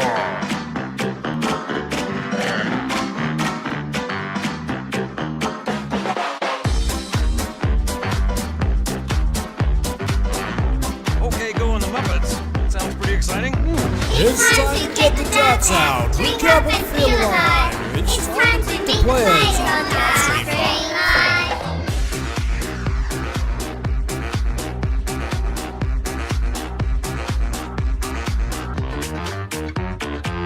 It's time to hit the dartboard, ramp up to overdrive. It's time to make the pink bits on Dartstream Live.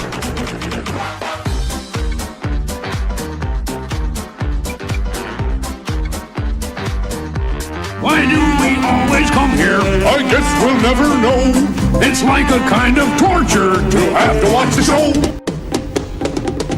I always dreamed we'd be back here. dreams, those were nightmares.